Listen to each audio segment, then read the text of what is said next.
tout de suite, c'est Bertrand Amar. Un petit sommaire, Bertrand. Ouais, salut Virgile. Ravi d'être là. Je suis vraiment super content d'être là.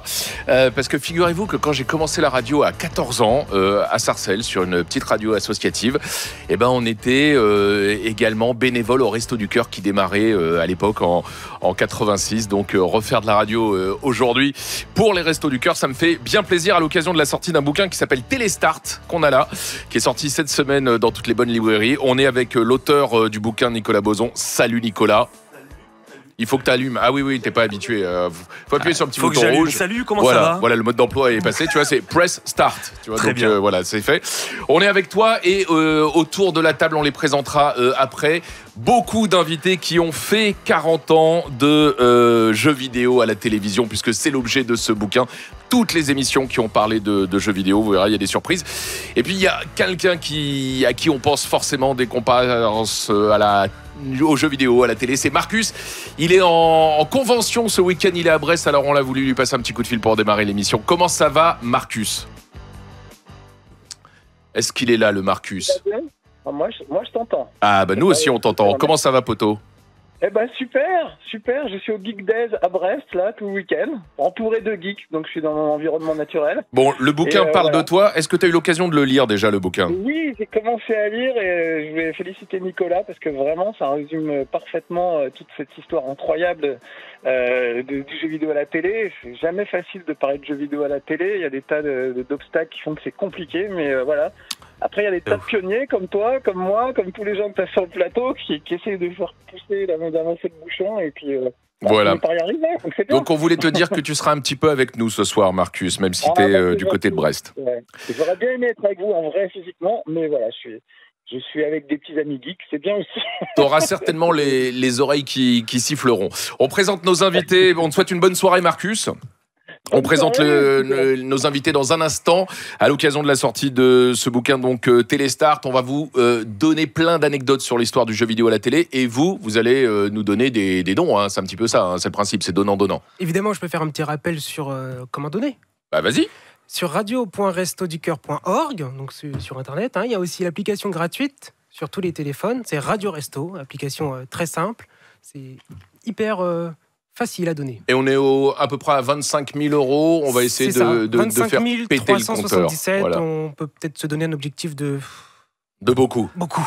Les gamers ont du cœur, ils vont le prouver pendant les 2 prochaines heures.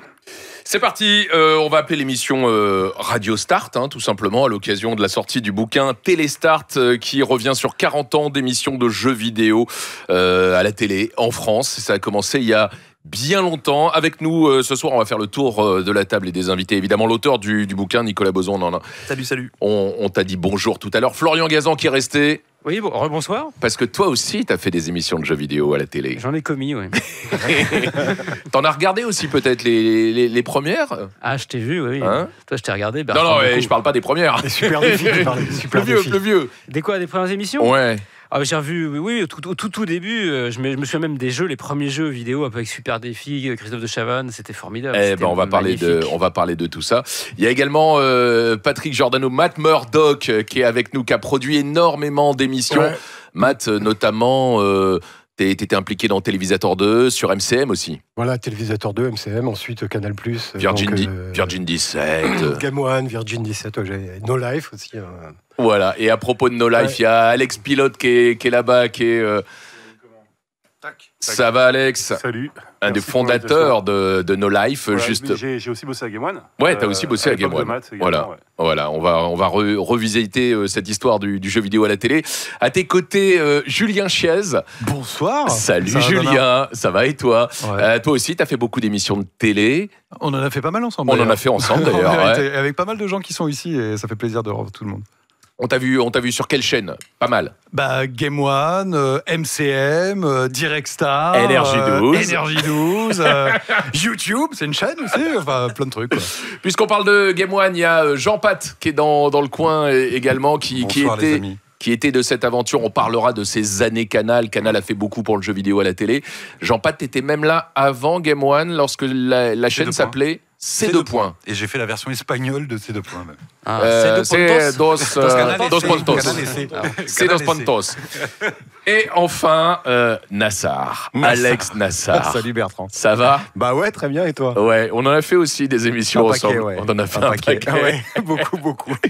Et on t'a aussi entendu à la radio sur Move. Move, exactement. Ouais. Ah, voilà. Et t'es toujours dans le game puisque aujourd'hui tu diriges JV, jeuxvideo.com. Jeuxvideo.com et MGG, anciennement Millennium. Exactement, que je connais Tu connais bien bien aussi. aussi, Que je connais bien ouais. aussi. Bon, puisqu'on parle des origines du jeu vidéo à la télé, eh ben on a au bout du fil un des grands noms de la radio et des départs du jeu vidéo à la télé, c'est Max Lafontaine. Salut Max. Salut Bertrand, salut à tous. Allô? Plaisir de t'entendre. Alors Bah, Max, pareil, je suis très heureux. Oui. raconte-nous ses débuts, puisque avant les magazines de jeux vidéo qui traitaient de l'actualité, des previews, des tests, des reportages, il y avait du jeu vidéo sous forme de compétition, presque de l'e-sport. Et toi, t'animais notamment Super Champion. Raconte-nous, cette émission, c'était où, c'était quand ? Alors, il faut se rappeler déjà de la fin des années 70. Hein. Donc, il n'y a pas d'ordinateur, il n'y a pas de console de jeu, ça n'existe pas pour l'instant. Il n'y a pas d'Internet, bien entendu.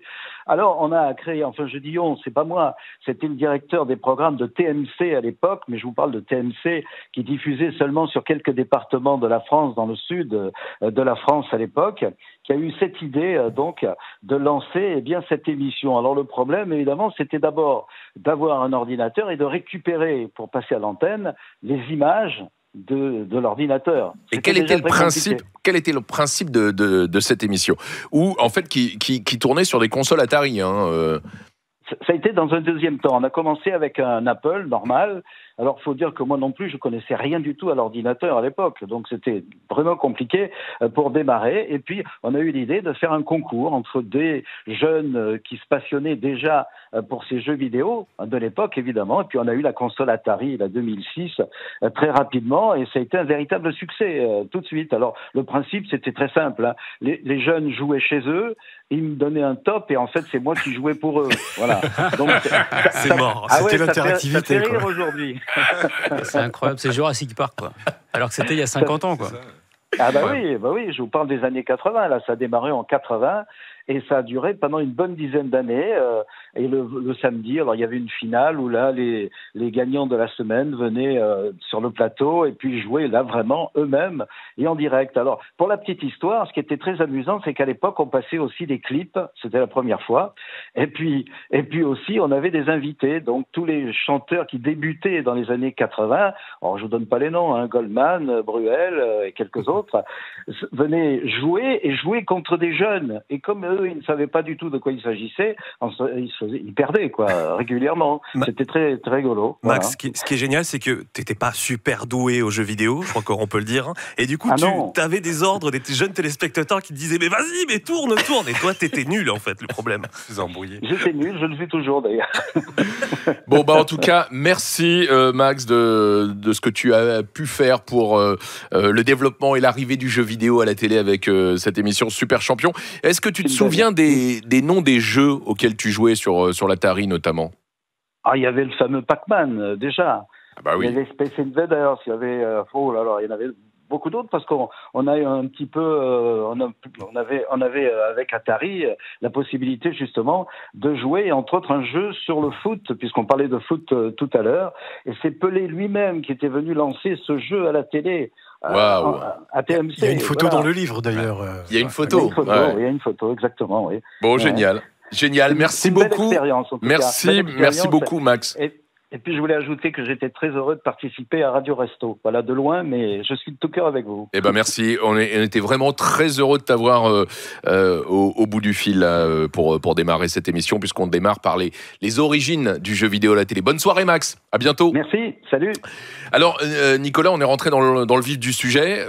Les premières images de jeux vidéo à la télé, c'est très expérimental. On n'est pas du tout encore dans la culture du jeu vidéo, on n'est pas dans les magazines, on est dans l'exploitation de ce nouveau truc qui se branche sur la télé, et la télé, c'est pas trop quoi en faire, quoi. C'est carrément la débrouille, puisque Max l'a pas dit, mais en fait, en régie, c'était une galère pas possible pour arriver à capter les images de jeux vidéo. Mais pourtant, au début, il y a des gens qui ont réussi, qui ont fait des trucs pour qu'il y ait des compètes de jeux vidéo à la télé. Et ça, c'est ouf, parce qu'en fait, tu fais aujourd'hui de l'e-sport, Bertrand. Et bien en fait, le e-sport, ça a commencé dans les années 70, ça c'est dingue. C'est fou de se dire que le jeu vidéo a commencé avec des compétitions. Flo, toi, ton papa était l'un des grands producteurs télé réalisateur télé de cette époque notamment. Tu regardais ça, tu suivais ça parce que tu as toujours été toi fan de jeux vidéo. J'ai toujours été fan et grosso modo geek, l'arrivée des ordinateurs. Moi, je me rappelle, mon papa, il faisait une émission avec Laurent Broumette, qui était un peu le Mac Lesguy de l'époque, qui était le spécialiste de la science. Il faisait notamment une émission qui s'appelait Planète Bleue. Donc moi, j'allais tout le temps voir mon père et Broumette. Et là, j'ai eu accès, j'ai touché les premiers ordinateurs. Là, j'avais l'impression que je découvrais une sorte de mine d'or. Tu vois, c'était incroyable. Et après, je raconte dans le bouquin, j'ai commencé à jouer sur Apple, notamment un jeu de Star Wars, que je suis également fan évidemment de Star Wars, comme tout geek qui se respecte. Et donc j'ai passé des heures et des heures. C'était chez mon voisin d'ailleurs, parce que l'ordinateur il s'appelait Yvon Giroud, je l'embrasse. Et donc je venais squatter chez lui, sa piole, jusqu'à très tard, et sa mère me mettait dehors parce que j'essayais d'arriver au bout de l'étoile noire. En fait, ce jeu, c'était juste la dernière scène de Star Wars quand Luke Skywalker rentre dans ce fameux couloir pour aller détruire l'étoile noire. Et évidemment, je n'ai jamais détruit l'étoile noire, donc je m'excuse auprès de la rébellion. J'ai pas réussi. Bon, alors on va péter un petit peu l'ordre chronologique parce qu'on profite que tu sois encore là pendant quelques instants, juste avant que tu partes. Toi, tu as animé une des dernières émissions de télé, je dirais, dans ses formes traditionnelles, magazine, preview, reportage, et tu l'as animé avec celui qui sera là justement à 22h, Manu Lévis, et GameX. C'était un peu un ovni, cette émission. Ouais, c'était je crois que c'était vraiment du grand n'importe quoi. C'était un peu le concept. Et c'était toi, Bertrand, qui était derrière tout ça, il faut quand même le dire. Et non, mais en fait, c'était marrant parce qu'avec Manu, on est vraiment des fans de jeux. On n'est pas des grands gamers en termes de niveau. En termes de temps passé, oui, mais de niveau, non. Et moi, je suis plus console et Manu est plus PC. Et l'idée de cette émission, c'était de faire, c'était deux crétins. C'était un peu Beavis et Butthead, quoi. C'était deux crétins dans leur salon qui recevaient des jeux, qui les testaient, qui en parlaient. Et voilà. Et on avait une liberté totale. Ça, merci quand même à MCM, Nicolas Giquel qui était à l'époque. On pouvait faire ce qu'on voulait. Je crois qu'il n'y a pas une émission de télé au monde où on a autant cité YouPorn en 2 ans.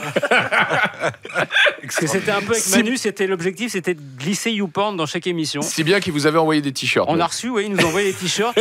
J'ai un t-shirt YouPorn. Par contre, ils m'ont envoyé un XL, donc je peux y aller dedans avec ma meuf. C'est l'avantage. Et non, on avait des goodies. Attends, j'ai des trucs. J'ai un mug YouPorn quand même. Hein, ça se respecte. Donc, Nicolas, t'en parles de GameX dans le bouquin ? Ouais, j'en parle carrément et c'est vraiment fou parce que ce qu'il dit est dingue. Quand on regarde aujourd'hui des archives, on se dit mais on peut pas dire ça à la télé. Et moi, je m'adresse aux producteurs, je me dis est-ce que des fois tu leur disais non mais les gars, non, on peut pas dire ça là. On était quand même à la cool. C'est vrai qu'on bénéficiait d'une époque où MCM était assez tranquille. Nicolas Giquel était dans le délire, le directeur des programmes de l'époque. Bon, après aussi on avait négocié parce que Bertrand nous obligeait à nous déguiser. Donc on a réalisé à peu près tous ses fantasmes sexuels. On a été en infirmière, en ours, et donc voilà, moyennant des déguisements fournis par la production, on avait le droit de dire des horreurs. Donc voilà, c'était un petit peu donnant-donnant. Et ce qui est marrant aujourd'hui, c'est qu'ils me demandent encore parfois des jeux, Flo et Manu, ils me disent quand même, on est GameX, quoi. On est GameX. Merci Flo. Merci. Merci à toi et puis merci à tous. C'est passé une bonne soirée. Moi, je vais aller m'occuper de mon fils parce qu'il n'y a pas que les jeux vidéo. Pour l'instant, c'est la console qui s'occupe de lui, je pense. Ah ouais. Ça oui. Ça, la PS5, il l'a brûlé. Hein, je veux dire. Alors, pendant les... On t'embrasse, Flo, on te laisse, hein, parce que je sais qu'il y a ton fils, il y a le PSG aussi à 21h. Hein, oui, et puis il y a FIFA 23. Voilà, il y a FIFA 23 aussi. Attention, 10 € par but. Hein, oui, mais je tiendrai parole. Quelle que soit l'équipe qui marque, hein, attention. Hein. Et à FIFA aussi, d'ailleurs. FIFA, si c'est par but marqué par moi, je vais pas donner grand-chose. Pendant cette émission, on a parlé des débuts du jeu vidéo. On va parler de l'âge d'or du jeu vidéo à la télé. C'est en gros les années 90-2000, c'est ça hein À peu près, ouais. Début 90, commence à y avoir Micro Kids, et puis Télévisator, et puis toi, Bertrand. Et les émissions avec Jean-Michel Blotière, qui est un des grands monsieur qui a beaucoup fait pour le jeu vidéo à la télé. On va parler de lui dans un instant. Et puis on reviendra aussi sur l'époque un peu actuelle, qui est pas l'époque la plus facile pour le traitement du jeu vidéo à la télé. Et on terminera l'émission par un grand quiz consacré précisément aux jeux vidéo à la télé. Alors, un point sur les dons, on en est où ? Oui, ça a augmenté un petit peu. On est à 25 502 €. Non, c'est trop peu. Oui, c'est trop peu. C'est trop peu. Il faut pousser. Toujours trop peu. Allez, alors comment on fait pour donner? C'est très facile. Sur le site radio.restoducœur.org ou sur l'application Radio Resto, disponible sur tous les téléphones modernes. Donc si vous voulez qu'on lâche de l'anecdote sur les coulisses des émissions de jeux vidéo, lâchez des dons. Et puis aussi, les auditeurs peuvent participer à cette émission. Mais oui. En appelant le 01 46 20 31 31 ou poser les questions sur Twitter aussi avec le hashtag #AlloResto. D'accord, donc allez-y, posez les questions à nos invités. On leur donne la parole dans un instant. D'ici là, on écoute les Papas Fritas avec The Way You Walk. Oh. Et à propos de compter, on en est où là?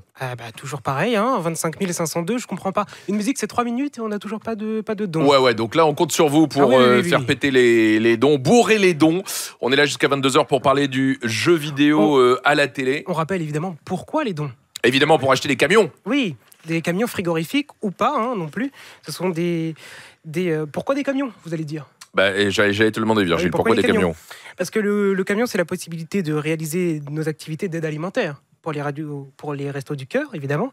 Le camion, c'est aussi aller à la rencontre des personnes les plus isolées grâce au centre itinérant. On voit des camions sur la route, partout en France, des camions restos du cœur. Le camion, c'est aussi aller à la rencontre des personnes sans logement grâce aux maraudes véhiculées. Donc voilà pourquoi les camions. Et la saison, là, il va commencer à faire froid, là, donc c'est le moment ou jamais de faire des dons pour aider les restos et ceux qui en ont besoin pendant toute cette saison des restos du cœur. On va passer un son qu'on a retrouvé grâce à Lina. On est à la télévision en 1983. C'est un reportage dans un journal télévisé d'Antenne 2. Et voilà comment on parlait du jeu vidéo à l'époque. La mâchoire est crispée, le regard fixe, les gestes saccadés. Les symptômes sont clairs, le diagnostic sans appel. Ces enfants sont atteints d'un mal très contemporain, la passion des jeux vidéo. 240 000 consoles vendues l'année dernière en France.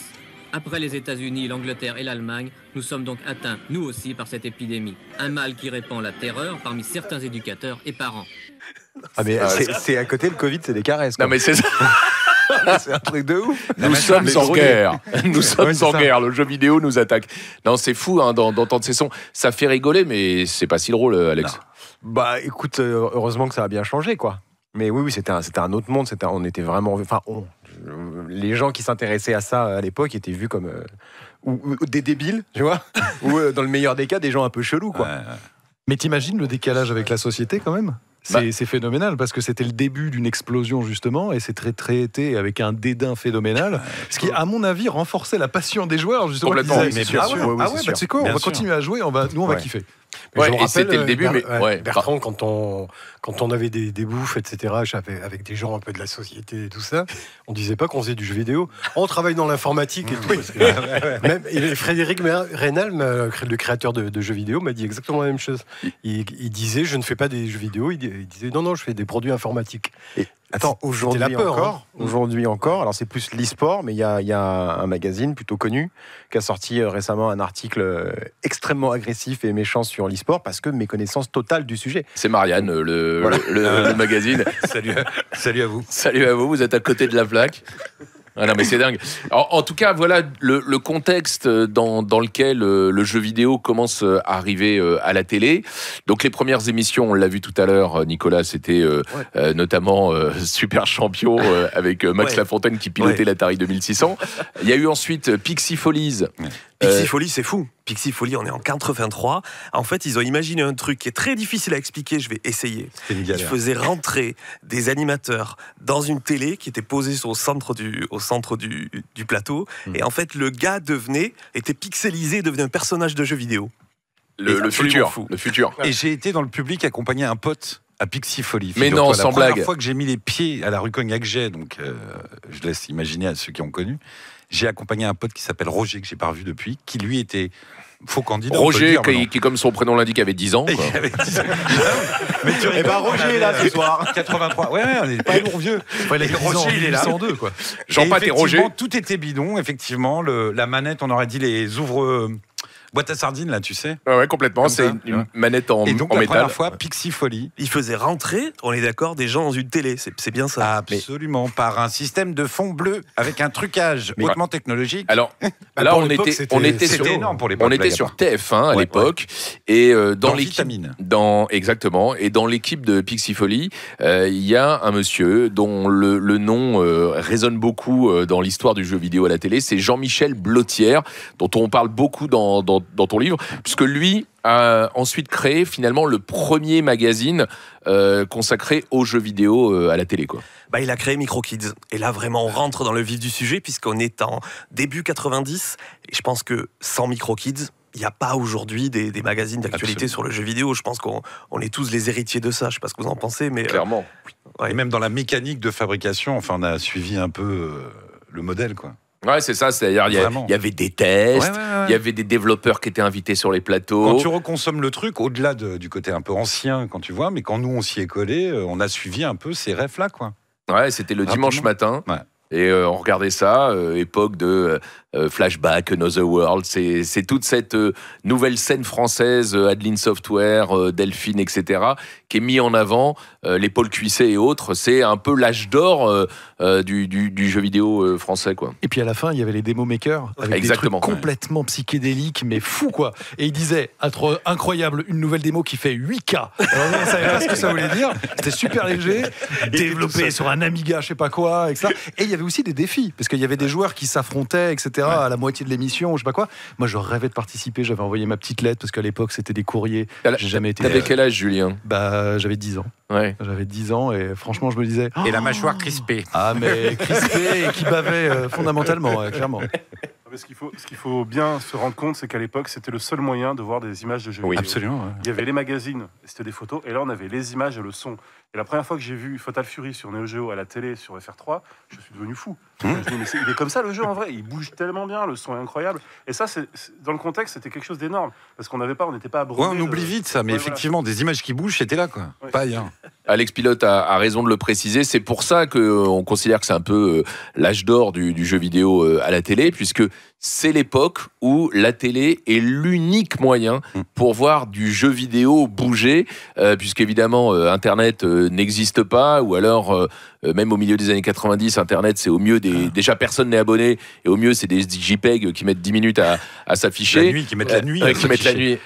Et ou alors les cassettes VHS qui étaient dans certains magazines, on se rappelle de celle 92, Ouais. la Super Nintendo. Voilà, la cassette de la Allô Super Nintendo. C'est Super Nintendo. Alors, je pense que j'ai jamais usé une cassette VHS à ce point-là. Après, il y a eu celle de Donkey Kong aussi qui a bien été usée. J'ai une question pour toi, Bertrand. Toi aussi, tu as eu envie de faire des émissions de jeux vidéo à la télé en voyant MicroKids ou pas du tout? Alors pas du tout. Moi je regardais ces émissions, mais moi j'ai jamais eu envie de faire du jeu vidéo à la télé. Je suis arrivé par hasard. Moi j'étais un gamer comme beaucoup. Quoi. Je regardais ça, j'achetais des jeux de temps en temps et moi je faisais de la radio. Enfin je rêvais de faire de la radio et en fait je suis arrivé par hasard à mixer l'animation et le jeu vidéo, mais je n'en rêvais pas à l'époque. Les jeux vidéo me faisaient rêver, mais je pensais pas que j'allais en faire mon métier. Par un pote qui te pousse à un casting. Exactement. J'ai appris ça dans le livre. Ouais, c'est un pote qui me pousse à un casting. Incroyable. Et je suis arrivé vraiment par hasard. À cette époque, moi je démarre en 94. Toi, Matt, t'es juste avant, hein, c'est-à-dire après MicroKids. Vous lancez Télévisateur 2 avec Cyril Drevet, Crevette, qui n'est pas là parce qu'il est au Japon, donc décalage horaire, il dort à cette heure-ci. Il est tout le temps en train de bouger. Crevette, c'est l'enfer. Hein. Ouais. C'est incroyable. C'est incroyable. Et donc, raconte-nous Télévisateur 2, parce que là, on arrive dans une émission déjà un peu plus entertainment que pouvait l'être MicroKids. Déjà un peu plus rock'n'roll, on est dans l'esprit Sega, c'est plus fort que toi, un peu, quoi. Oui, mais en même temps, faut pas oublier que c'était une émission jeunesse. C'était les tranches jeunesse, donc on avait quand même certaines limitations. On pouvait pas parler de tout. Et d'ailleurs, souvent, on se faisait un peu taper sur les mains par la direction. Notamment, je me rappelle une spéciale Street Fighter où ça avait un petit peu chauffé le lundi Les dents matin. serrées. Comment est née l'émission alors? Raconte-nous. Elle est née, en fait, c'est Cyril, je crois qu'il en rêvait. Lui, par contre, à la différence de Bertrand, de toi, Bertrand, lui, je crois qu'il en rêvait vraiment. Son père bossait à la télévision et c'était un personnage assez connu, un animateur et producteur. Patrice Drevet. Voilà, Patrice Drevet. Et donc, Cyril, je pense, a convaincu son père de produire une émission télé. Son père a réussi à la vendre à Mireille Chalvon, qui s'occupait à l'époque des tranches jeunesse. C'est ancien. Hein.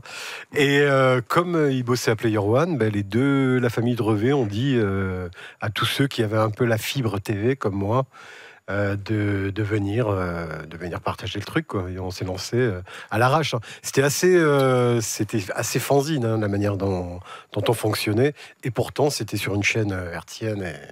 Il y avait une connexion directe à l'époque entre la presse écrite et les émissions de télé. Donc l'équipe de Player One avec toi, Matt, ont fait des émissions. Toi, tu étais chez Joypad. Vous aviez aussi des collaborations. Il y avait Mega 6. t'emballe pas. En 92, j'avais 12 ans encore. Oui. 4 ans plus tard. Non, mais ce que je veux dire, c'est que beaucoup de rédactions des émissions de jeux vidéo étaient en fait composées des rédactions des magazines. D'ailleurs, j'ai une petite anecdote, hein, mec. Je sais pas si elle a de l'intérêt, mais il y a Prescription, je pense. Mais à Player, on était partenaire obligatoirement de l'émission. Et derrière, ils vendaient de la pub. Ness vendait de la pub, parce qu'à l'époque, elle s'occupait de la pub à Player One. Et elle vendait de la pub, des trucs totalement interdits dans le dos de la chaîne de télé qu'ils ne savaient pas. Quoi. Et donc, elle disait, oui, c'est bon, on va te mettre un petit spot. Ça passait dans le truc. Ah non, mais c'était un truc de malade, quoi. Enfin, voilà, faut savoir que la télé, c'est des trucs vachement cadrés. Hein. En plus, à l'époque, le service public... Encore aujourd'hui. Hein. Bon, nous, on arrivait, on était un peu les punks. Hein. Complètement, vous étiez totalement les punks. Vous étiez des punks, mais pas du tout, Matt. Mais par contre, en face, il y avait quand même le Club d'eau, qui était une espèce de titan. Et en termes d'audience, Télévisateur 2 arrivait sur certaines tranches à tutoyer ça. Hein. Alors, il y a un truc, c'est qu'on n'avait pas le droit d'acheter de dessins animés japonais. Service public oblige. À l'époque, il y avait... donc, en fait, ils avaient Dragon Ball, ils avaient Nicky Larson, ils avaient Ranma, etc. Alors donc, quand on regardait les tranches d'audience, tu avais Ranma. Dès que le dessin animé était fini et que c'était les plateaux de Dorothée, hop, les gens ils venaient chez nous, ils regardaient le jeu vidéo et puis repartaient sur Dragon Ball. Donc on marchait sur les tranches en fait de jeux, mais qui étaient assez courtes. Alors, parlons encore, pour finir, de Télévisateur 2. C'est dans cette émission que Cyril éclatait de pauvres enfants à Virtua Racing. Voilà. Je crois qu'il n'y en a aucun qui a jamais gagné, il me semble. C'était de la torture, ça. C'était de la torture. Et le pire, c'est qu'à la fin, il prenait genre un tour de retard. Il les laissait partir prendre un tour, parce que sinon, il les massacrait. C'était même plus drôle, quoi. Donc des générations d'enfants déprimés, traumatisés. Non, mais on mettait de la culture, hein, beaucoup. On parlait beaucoup de cinéma, on parlait beaucoup... Bon, après, c'est Jean-Claude Van Damme. Le lendemain, on se faisait taper sur les doigts par la direction. Mais bon, non, mais c'était notre culture à nous, quoi. Mais même les jeux vidéo, on en parlait quand même d'une manière culturelle, entre guillemets, quoi. Bien sûr. Mais c'est vrai que la direction ne comprenait pas. Enfin, ce qui étaient les adultes à l'époque, les décideurs, ne comprenaient rien à tout ça, quoi. D'ailleurs, je pense qu'il y en a beaucoup qui comprennent tout ça. Mais c'est ce qu'on a dit du reportage de Lina de tout à l'heure, en fait. À chaque fois, il y a des gars qui arrivent quelque part pour proposer quelque chose, mais il y a tout. Voilà, il y a l'opportunisme de la télé qui se dit pourquoi pas. Il y a des mecs qui tentent des trucs et il y a toujours cette tétanie de l'ancienne école. Enfin, là, dans toutes les générations, tu le dis. Aujourd'hui, c'est la même chose, je pense. Les gamins arrivent avec des trucs qui peut-être même à moi me parlent pas. Enfin, voilà, ce qui passe aujourd'hui. Il y a l'opportunisme de tenter, mais dès qu'on voit cette liberté dont on a besoin pour cette jeunesse ou pour ce public, on dit t'es sûr ou quoi? Attends. Et pour les jeux vidéo, je pense que c'est encore pire parce que par définition, quand tu es devant un jeu vidéo, t'es pas devant la télé. Mais alors ça a toujours pour un directeur des programmes. Le sujet. Nicolas en parle dans le bouquin. Je vais faire une émission de télé, mais ça veut dire que je vais faire la promo d'un produit qui éloigne l'audience de mes émissions, quoi. Thomas Valentin, il disait non, mais les jeux vidéo, laisse tomber, on y joue, on n'en parle pas. Voilà. Donc, enfin, maintenant, on voit que les gens regardent les jeux sur Twitch. Moi, des fois, je dis il voit quoi ce jeu? Je vais me taper une heure d'un mec qui joue sur Twitch. Bien sûr. Et je trouve ça très très bien. Hein. Enfin, je vois pas le. C'est le level 1 d'aujourd'hui, quoi. Et puis il y avait une autre innovation. Hein. Il y avait le segment multiplayer interactif avec Ness. et Mario. Oui, oui. Ça, c'était, Oui, ça c'était un jeu, ça voilà, partait toujours en sucette. Donc, c'était les spectateurs qui jouaient de chez eux, tout le monde à la fois. Et ils devaient contrôler le Mario qui devait franchir. Bon, je crois que c'était Mario sur NES. Hein. Ouais. C'était une recomposition d'un niveau de Mario où il fallait juste sauter en fait. Toi, Alex Pilote, t'es où à ce moment-là? Moi, je suis encore étudiant. Hein. À ce moment-là, je suis encore étudiant à Nice. Mais tu regardes et tu te dis, tiens.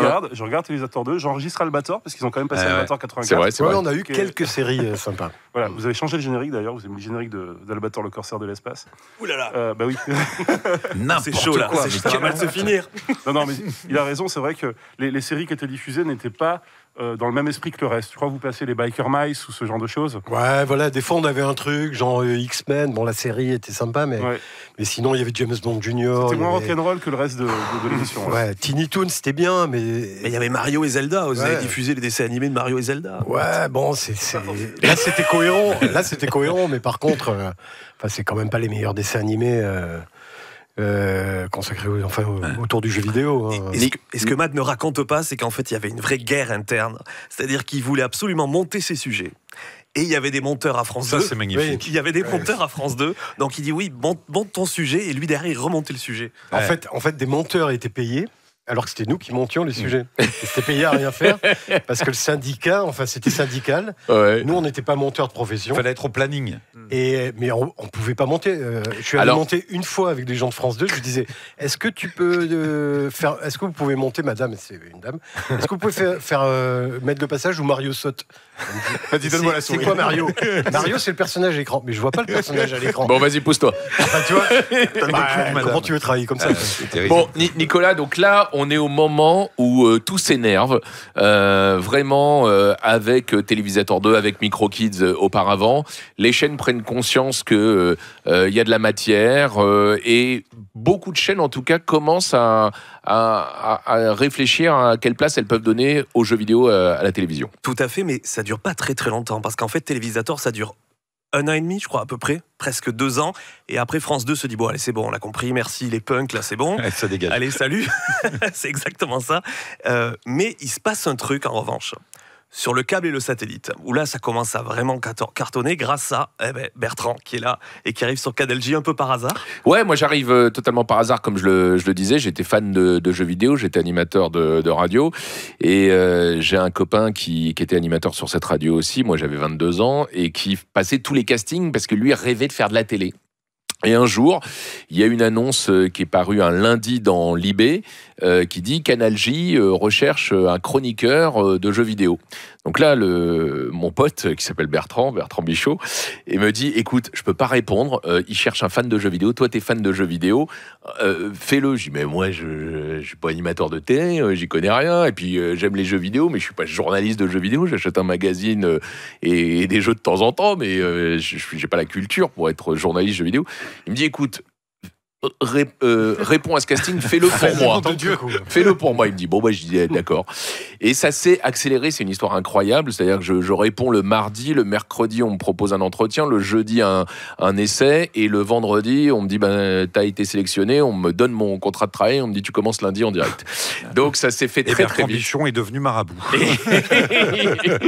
Et donc, effectivement, donc moi je suis rentré pour faire une chronique et j'ai adoré évidemment traiter cette matière, pouvoir toucher plein de jeux et pas seulement ceux qu'on pouvait s'acheter quand on avait 500 francs, donc pas souvent. Et un an après, je propose à Ève Baron, qui était la directrice des programmes, un magazine et non plus une chronique, et c'est la naissance des souris et des roms en 95, c'est-à-dire au moment où les consoles de nouvelle génération de l'époque, c'est-à-dire la PlayStation arrive, la Saturn, donc là le jeu vidéo passe dans l'ère 3D et les images sont beaucoup plus belles à diffuser, et encore plus spectaculaire à montrer, quoi. C'était vraiment une chouette époque. Je voudrais qu'on parle d'ailleurs d'un truc qui a fait certainement galéré tous ceux qui ont traité le jeu vidéo à l'époque, c'est ce qu'on appelle la capture. Parce que... Oh, l'enfer. Voilà, tout le monde dit l'enfer. Ouais. Parce qu'aujourd'hui, là, si vous nous écoutez, c'est facile de capturer un jeu vidéo. On achète un boîtier Elgato, ça coûte 50 balles. Où on appuie sur Oui, on appuie carrément sur la touche share de la PlayStation. Donc, Voilà, et ça enregistre des vidéos. Mais ça paraît fou, mais effectivement, il faut que tu expliques tout ça. Non, mais voilà. nous, on allait à Télévisateur et MCM. On partageait d'ailleurs, comme on avait Player One sur MCM et Télévisateur sur France Télévisions. On allait chez PEV. Alors, c'était une société de vidéos. Je pense que la journée, ça devait coûter 15 ou 20 000 francs. Non, mais c'est ça. C'était un PEV. matériel de malade mental. Le mec, c'était un alchimiste, quoi. Enfin, c'était il avait des transcodeurs, il y avait des trucs, des fils partout, des câbles. C'est ça. C'était un truc de maboule, quoi. Et c'était les seuls dans Paris qui avaient ouvert les consoles, qui avaient démonté les consoles. Ils avaient démonté les consoles, ils avaient récupéré le signal vidéo. Ils avaient effectivement, il y avait des fils, des transcodeurs, des boîtiers, et ils arrivaient à faire de la capture vidéo. Mais moi, mes premières années, j'avais pas les moyens d'aller chez PEV parce que ça coûtait une fortune. Ça coûtait une fortune. Et donc, moi, je filmais l'écran de télé. Bah ouais. Ça, c'est une galère. Avec la couverture, on l'a tous fait avec la couverture. Parce qu'en plus, il y a quelqu'un devant. Avec la couverture, il faut que tu mettes le mec. Et t'as la barre des fréquences des hertz qui passent de temps en temps. Ouais. Et donc, quand nous, on a eu les moyens d'aller chez PEV, tu te souviens de ça, Alex? Avec Didou, notamment, qui est Guillaume Lassalle. Donc, on avait le droit genre à 2 heures de capture par semaine. Il fallait aller super vite, quoi. Non, mais en 2 heures, il fallait tout capturer. Et imagine, moi, je faisais les trucs et astuces. C'est-à-dire qu'il fallait que je monte le niveau 12, machin. À l'époque, il n'y avait pas des sauvegardes comme maintenant, quoi. Et j'étais là derrière, laissez-moi jouer. Les mecs, ils me laissaient 5 minutes. Tout le monde faisait son test. Et moi, je faisais les trucs et astuces en 5 minutes. Comment je fais pour monter? Alors, je montrais tout le temps des trucs de premier niveau, quoi. Ouais, et alors, l'enfer. Je ne sais pas si vous avez utilisé ce cheat code qui était les rolling démos. Avant de lancer le jeu, quand il y avait marqué Start, parfois, sur certaines cartouches, le jeu se mettait en démo automatique. Ah, ça, c'était magnifique. ça faisait gagner du temps et donc de l'argent. De gagner, là, direct. Il faut quand même préciser pour ceux qui nous écoutent que quand on branche une console à l'époque sur un magnéto, ça ne marche pas. Non. Et voilà, parce que ça sur le sait pas. On dit mais pourquoi ils branchent pas tout directement la console? Ça marche pas. C'est pas le même signal. C'est le signal RGB qui fonctionnait pas avec les magnétos qu'on avait. Exactement. Les magnétos professionnels. Donc les mecs avaient craqué ça. PEV qui était à côté du jardin du Luxembourg. Michel. Ouais. Michel, et voilà, donc il louait. Qui s'appelle Elon Musk maintenant.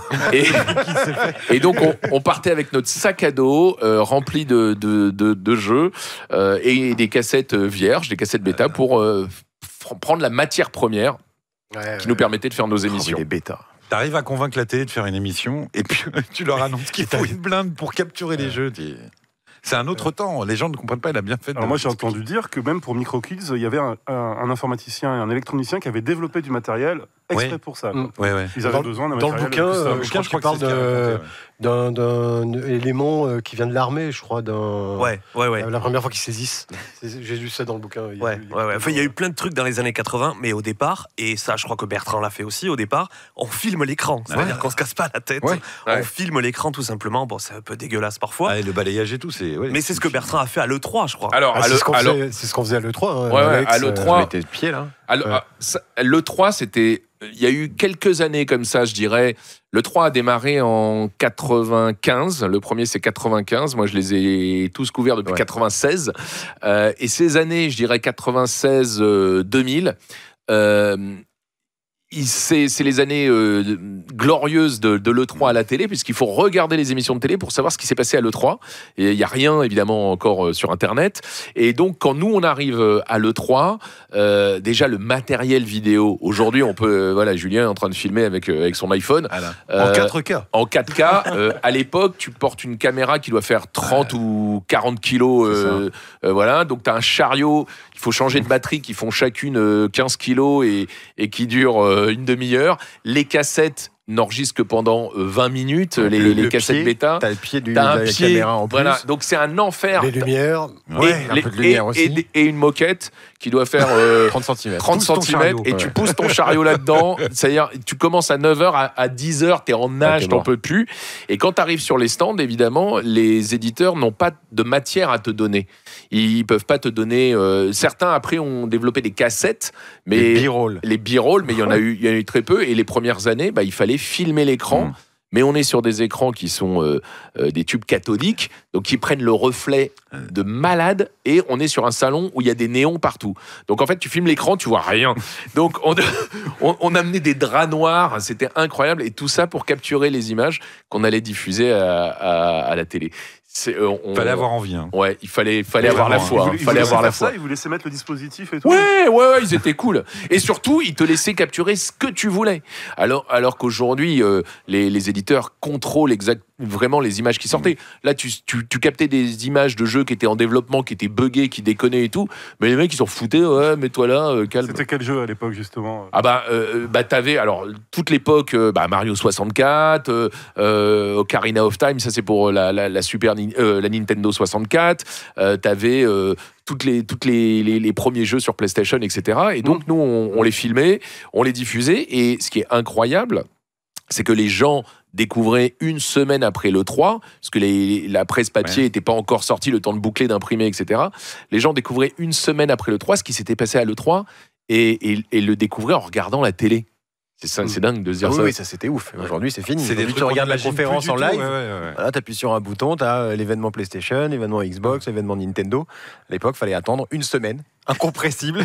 C'est on ça. travaillait jour et nuit. Je me souviens avoir fait ces captures-là pour Soul River, je crois, et pour Wave Race. Sur site, quoi. Sur site, ouais. Je crois que Wave Race, on l'a fait 5 minutes avant que le salon y ferme. On l'avait pas trop vu, voilà. Et au final, c'était un super jeu. On a bien fait de le filmer. Alors ça, c'est la grosse partie de ton livre, Nicolas. C'est là où il y a le plus de choses à raconter, cette époque, à peu près, quoi. Ah oui, complètement. On va dire, jusqu'à début 2000. Alors toi, tu continues quand même avec Reset. Donc encore Reset continue à faire des trucs. Même Alex est là à Reset. Ouais. Reset, quand même, vous avez résisté. Vous avez résisté jusqu'en 2006, je crois, c'est ça? Bah ouais, en fait, moi je considère que ce qui a un petit peu tué cette grande époque du magazine où on découvrait les jeux vidéo, les tests, les previews, etc. C'est plusieurs phénomènes concomitants. Évidemment, l'arrivée Internet, de la vidéo sur YouTube. Internet, l'arrivée de YouTube. Ouais. Bon, bah voilà, là, tu peux pas lutter. Il y a tout. Et puis, aussi, les classifications PEGI, puisque du jour au lendemain, des jeux dont on pouvait parler, parce qu'il n'y avait pas vraiment de réglementation en journée sur des chaînes, et notamment des chaînes jeunesse, puisque moi, je suis sur Canal J à l'époque, ces jeux deviennent classés PEGI 18.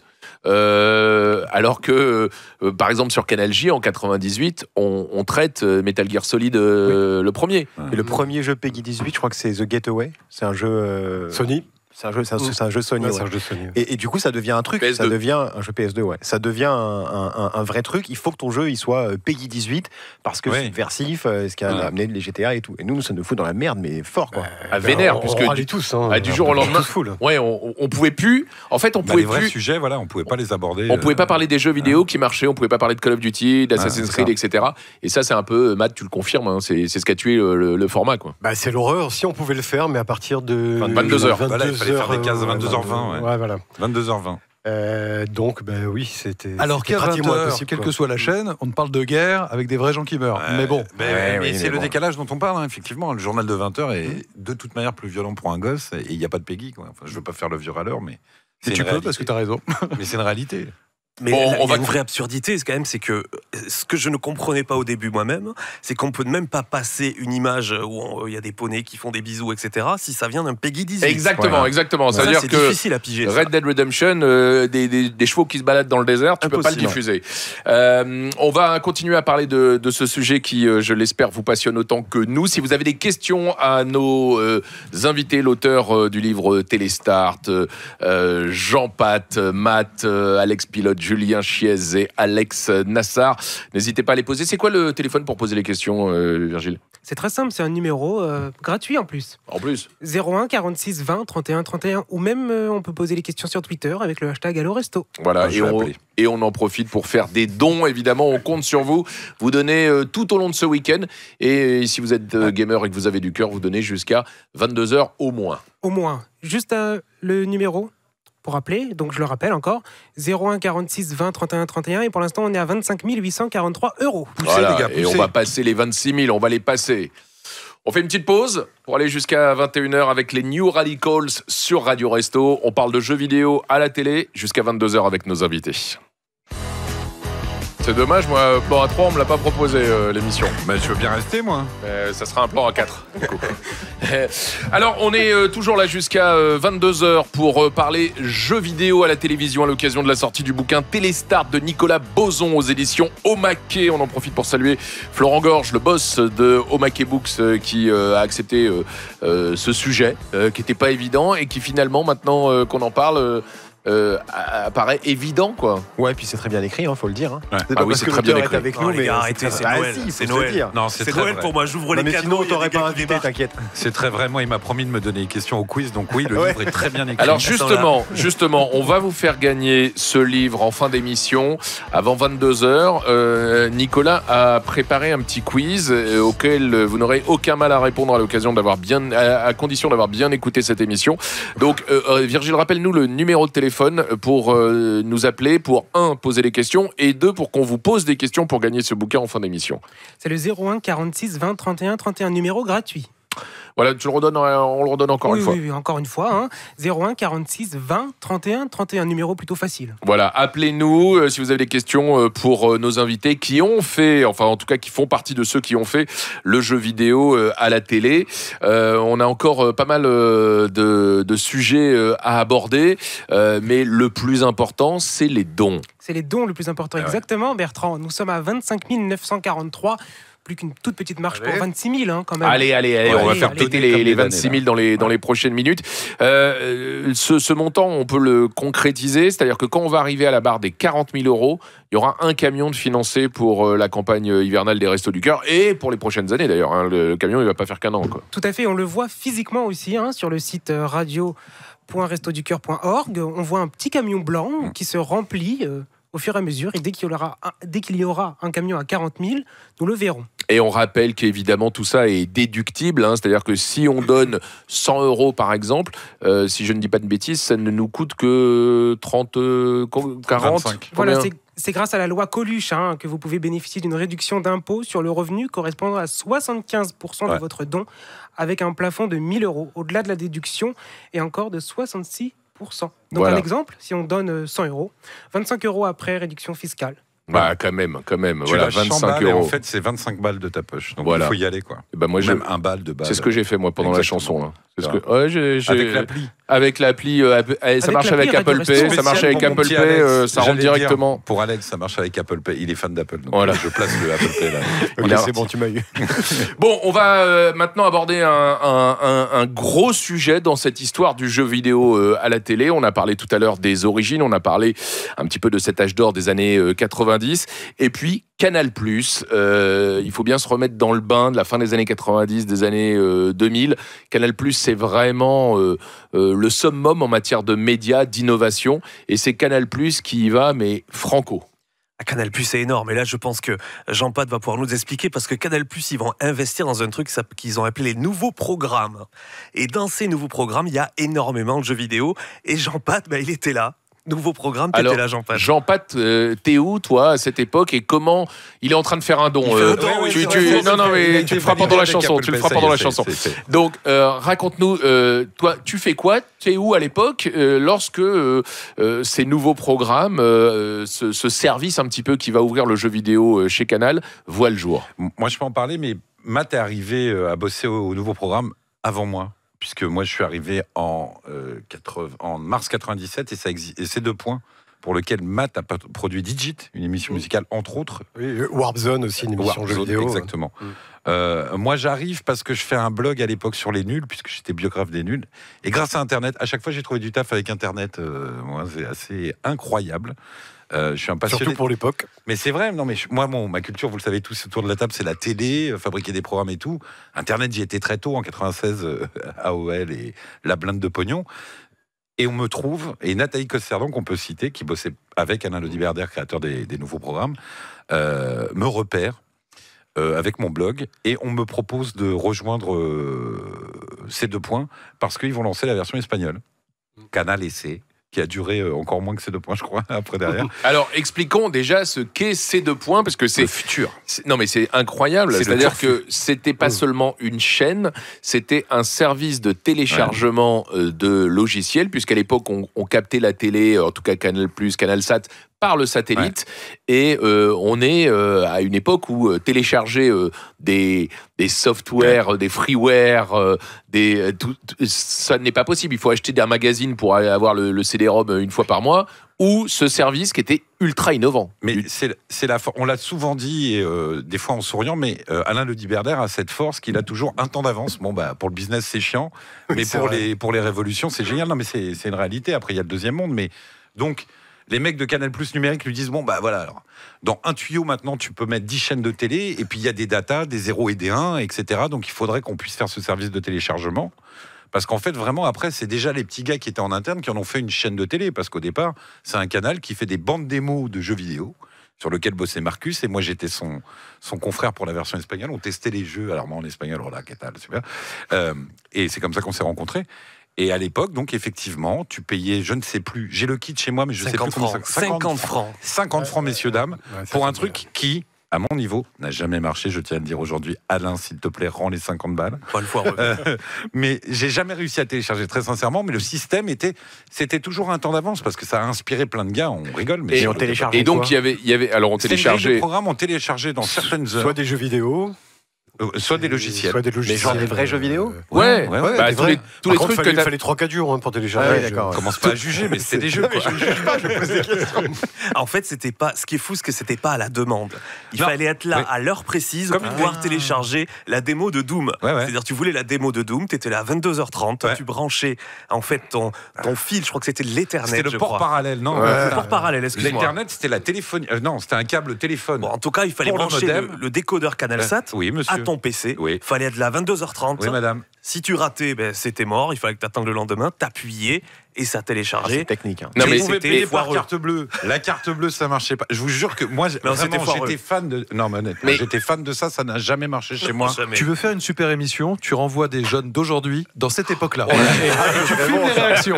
Et là, c'est l'explosion du cerveau. Alors, demande de télécharger les jeux. Mais donc, à la base, c'était donc un service de téléchargement, sauf que comme il passait sur la télé, il fallait bien occuper l'image. Et c'est là que vous avez commencé à produire du contenu qui occupait l'écran. Et c'est là qu'est né ce qui est devenu après Game One. Bien sûr. Je dois saluer Nathalie Costerdan, Jean-François Estève aussi, qui était le directeur de production et qui a poussé pour faire une chaîne de télé, avec Hugues Martin qui faisait des parodies de télé. Enfin, c'était complètement dingue. Moi, quand je regardais ça chez moi, avant qu'on m'appelle, je me disais, waouh, les mecs. Moi, j'étais fan parce qu'il y avait Microscan, donc j'étais intéressé par la techno. C'était un mec génial, très fan d'Apple. Microscan, c'était vraiment super émission qui parlait justement d'informatique et tout. Et pour te répondre, effectivement, au départ, la chaîne, c'est les bandes démos qui disent à telle heure télécharger tel jeu. Il y en a des gratuits, il y a des payants, voilà, etc., etc. Après, il y a Ness qui est venu faire le mode d'emploi. Le journal du téléchargement. Après, on a fait. Oui, moi, la première fois que j'ai écrit et que j'ai travaillé avec Ness, c'était sur le journal du téléchargement qui était tourné dans les sous-sols. Donc, elle disait aujourd'hui, en fait, cette semaine, vous pouvez télécharger. Je crois qu'on te voyait à l'antenne. Le jeu de Formule 1 à telle heure. Et moi, j'ai fait l'escroc, j'ai fait parce que le mec qui était vraiment. On avait vraiment un centre d'appel téléphonique pour les gens où ça galérait. Et il était de temps, et il était un peu. Il était très soupolé, très nerveux, le vrai gars qui s'occupait du service de téléchargement. Et Ness me dit, mais fais-le. Et ma première télé, c'est avec mon costume de mariage, un épi grand comme. On est à la radio, mais bon, grand comme ça. Et on fait un faux duplex. Donc je suis à côté d'elle. Et bonjour Ness, on me dit tu regardes vraiment là, hein, t'es pas là et tout machin. Et donc on est encore là. J'aimerais retrouver les rushs de ce truc-là. Et ensuite, en régie, on m'a habillé, on m'a fait croire que j'étais à Issy-les-Moulineaux. Alors si ton décodeur ne marche pas, tu débranches. Je disais des trucs que je comprenais un peu quand même, mais pas trop. Et c'est la première fois que j'ai fait de l'antenne, et c'est la première fois qu'on a commencé à collaborer avec Ness. Que j'embrasse si elle nous écoute, et c'était le journal du téléchargement. Et là, ça frétillait de partout. Il y a Tuse qui avait aussi des idées de format, qui avait posé des formats, il s'occupait de la grille de ces 2 points. Ouais, il y avait des séries aussi. Il y avait des séries, il y a eu Vision d'Escaflowne, il y a eu Évangélion. Exactement. Voilà. Et alors, déjà la bonne nouvelle, je vous interromps les garçons, 26 000 €. 26 000 € tout rond. Ça y est, voilà. Bravo les gars, on est motivés. Ça, c'est voilà. Continuez, les gars. Tremble, C'est pas Zerator. pour autant qu'il faut arrêter. Zera, si tu m'écoutes, tremble. C'est terminé. C'est pas pour autant qu'il faut arrêter. Hein. Non, mais attends, on démarre. Ah oui. On démarre à 26 000. Maintenant, on accélère. Voilà. 26 000 €. Et franchement, on est là jusqu'à 22h. Faites-nous plaisir. Rêvons de ce 27 000 €, voilà. Donc vous donnez, on vous rappelle qu'il suffit d'aller vous taper sur le site Radio Resto, radio.restoducoeur.org. Ouais, un petit bouton, faites un don. C'est super simple. Et c'est hyper simple. Et sur l'application aussi. Donc, 75% de déduction fiscale, autant dire, bon bah voilà, ça vous coûte vraiment pas grand-chose. Donc faites des dons. Nous, on vous donne plein d'anecdotes. Donc on continue de remonter l'histoire du jeu vidéo à la télé. On a parlé de C2 Points, de Canal+, qui investit fortement le jeu vidéo à l'époque, qui commence à même créer des logiciels. On se rappelle du Deuxième Monde, etc. Et le Game métaverse, One... Pardon, le Deuxième Monde, c'est le précurseur des métaverses de demain. Mais complètement. Donc c'est quand même complètement avant-gardiste. Complètement. Alain Le Diberder, que je resalue ici, était vraiment un mec qui a une vision. Enfin, moi, je me souviens de me dire, mais qu'est-ce qu'il fait? Pourquoi il fait ça, le gars? Et en fait, 2 ans, 3 ans après, ou 10 ans après, il y a des mecs qui font, bon, tiens, on va faire un truc. Et tu dis, mais c'est le Deuxième Monde, excusez-moi de vous déranger. Le téléchargement, c'est pareil. Et à chaque fois, ce monsieur qui a fait un long parcours et à qui on doit beaucoup de choses dans l'histoire du jeu vidéo à la télé, de toute manière, et dans les nouvelles techno, vraiment, il a toujours la vista. Mais comme je disais après, le problème, c'est que quand tu es dans le business, t'as un temps d'avance, mais vraiment, quoi. Ouais, il était très en avance. On a au bout du fil Rémi, qui est l'un des bénévoles des Restos du Cœur. Comment ça va, Rémi? Ça va très bien, et vous? Ouais, super, ça s'entend, non? Tu passes une bonne soirée, tu passes un bon week-end? Oui, je passe un bon week-end, oui. Ouais, j'entends, c'est parce que je suis dans mon foyer, donc je suis un foyer d'accueil spécialisé de Châtenois, alors. Et ça fait combien de temps que t'es bénévole au resto? Depuis 1 mois, donc je suis inscrit au forum des associations de Châtenois le mois dernier, avec un éducateur. D'accord, et ça consiste en quoi? Bon, en fait, comment dire, je suis allé... je me souviens plus. Ah oui, pas de problème. Rémi, est-ce que tu es un gamer? Est-ce que tu joues aux jeux vidéo, toi aussi? Oui, je suis un gamer. Donc, des fois, je joue aux jeux vidéo sur ma Nintendo DS, FIFA, Real Football. Ok, tranquille. T'as regardé des émissions de jeux vidéo à la télé par le passé ou récemment? Par le passé, oui, je m'en rappelle, c'était Reset sur Canal J avec Bertrand Amar. Ouais, il est sympa, lui. Il est vraiment cool. Ouais. C'est marrant qu'il soit pas venu, d'ailleurs. Parce qu'il a quand même fait On lui passera le bonjour. Merci, en tout cas, c'était cool. Donc, tu regardais Reset. Ça me fait... tu sais que ça me fait toujours plaisir quand des gens me disent je regardais Reset. Ça me fait toujours plaisir. Merci beaucoup, Rémi. Franchement, c'est beau ce que tu fais et ce que font tous les bénévoles des restos. Moi, j'étais bénévole, j'avais 14 ans, je démarrais la radio et j'étais bénévole dans la deuxième année des Restos du Cœur. C'était vraiment tout le début et j'en garde un excellent souvenir. Merci beaucoup pour ton appel, Rémi. Merci. Merci beaucoup, Rémi. Donc, je lance un appel aux dons. Vas-y. Oui. Parce que, je lance un appel aux dons. Parce que là, 26 000 €, c'est pas assez. On est d'accord. 26 000 € 100. 26 000 € 100, ouais. Donc, c'est pas assez quand même. T'as raison, Rémi. C'est pas beaucoup assez pour financer des camions. Donc, je lance un appel à tous les auditeurs qui nous écoutent, peut-être, s'ils m'entendent. Ouais. Donc, je veux qu'ils fassent un don sur radio.restoducoeur.org ou restoducoeur.org. Merci, Rémi. Merci. Donc, imaginez, si les camions si les camions ne seront pas financés après les 48 heures d'antenne, c'est mort. Hein. Non, c'est vrai, donc il faut le faire. Moi, il faut le faire. convaincu. Il faut le faire tout de suite. Non, mais t'as raison. Allez hop, c'est parti. Voilà, donc Jean-Pat. Avec Apple Pay, c'est génial. Ouais, enfin, fais pas de conneries quand même non plus, Jean-Pat. Depuis que tu prends son téléphone, tu peux faire un don depuis tout à l'heure. C'est marrant, Parce j'ai que- des textos de mes gosses qui disent attends, viens, on part. Il fait beaucoup de dons, Je Jean-Pat. le fais pas, c'est tout. Hein. Il y a mon fils qui m'a dit il y a FIFA 23, s'il te plaît, déconne pas. Léo, tant pis. Bon, FIFA moi, 23. j'ai fait un don. Tous ceux autour de la table vont faire un don avant la fin de l'émission. sûr. Et si vous pouvez, vous aussi, de votre côté, Allez. faire un petit don avant 22h, même un petit don. 10 euros, ça mais oui. correspond à 2,50 €, franchement. Donc il faut appeler, hein, donc il faut faire un don. Hein, Exactement. T'as raison, Rémi. Rémi, on te remercie. Merci. Continue de jouer aux jeux vidéo et de donner du temps à ceux qui en ont besoin en étant bah, il bénévole faut, au hein. resto. À Et bientôt. merci pour ça. À bientôt, au revoir. Salut Rémi. Donc ça y est, on est arrivé au début de Game One, qui est quand même la chaîne du jeu vidéo. Alors autour de la table, à peu près tout le monde a bossé sur Game One, sauf moi. C'est vrai, c'est fou quand même. Mais c'est incroyable. Il n'y a pas un moment où tu as failli quand même, Bertrand? Attends, alors moi ce qui est dingue, c'est que tout le monde pense que j'ai bossé Ouais, c'est chez vrai. Game One. Ouais. Vous n'imaginez pas le nombre de livreurs à une époque qui, lorsque j'ouvrais la porte et qu'on Game m'apportait One. ma pizza, me disaient « Ouais, le gars de Game One !» Non. C'est faux. C'est-à-dire, non, mais c'est là où on voit jeu vidéo, le c'est succès de cette chaîne. C'est-à-dire que les gens m'associent aux jeux vidéo à la télé, donc forcément à Game One. Exactement. C'est fou. Moi, j'ai une anecdote. Game One m'a presque sauvé la vie une fois, mais vraiment dans la vraie vie. Julien Chiez. T'es bien le seul. J'essaie de traverser, etc. Puis là, il y a une bagnole qui arrive fond de balle. Il y a 3-4 mecs qui ont l'air un peu excités à l'intérieur. La voiture pile. Le mec sort la tête de la portière et fait « Ouais, oh, c'est le mec de Game One !» Machin. Ils sont sortis, ils m'ont fait un câlin, ils sont partis. Voilà. Et là, j'ai fait « Bon, bah, ça a été très rapide, mais j'aurais pu me faire casser la gueule. » Et finalement, ils ont kiffé. C'est vrai Merci, Game One. qu'on nous a jamais jeté de pierre. C'est ça qui est fou. Hein. Non, ouais. Toujours de la bienveillance. Toujours. Ouais, vraiment. Toujours. Alors, Avant les comment réseaux sociaux. naît Game One, Matt? Le papa est là. Alors, tu as parlé tout à l'heure vous avez parlé ensemble aussi de Canal+, nouveau programme. Canal+, nouveau programme, il y avait ces 2 points, donc le truc dont on a parlé, les jeux vidéo, l'édition de jeux, et puis toutes les émissions pour Canal+, il y avait Cyberculture, Cyberflash, etc. Avec Shin Lanzmann. Avec Shin Lanzmann, Cyberflash, c'était tous les jours, et Cyberculture, c'était le magazine hebdomadaire ou mensuel. Samedi. Voilà, exactement.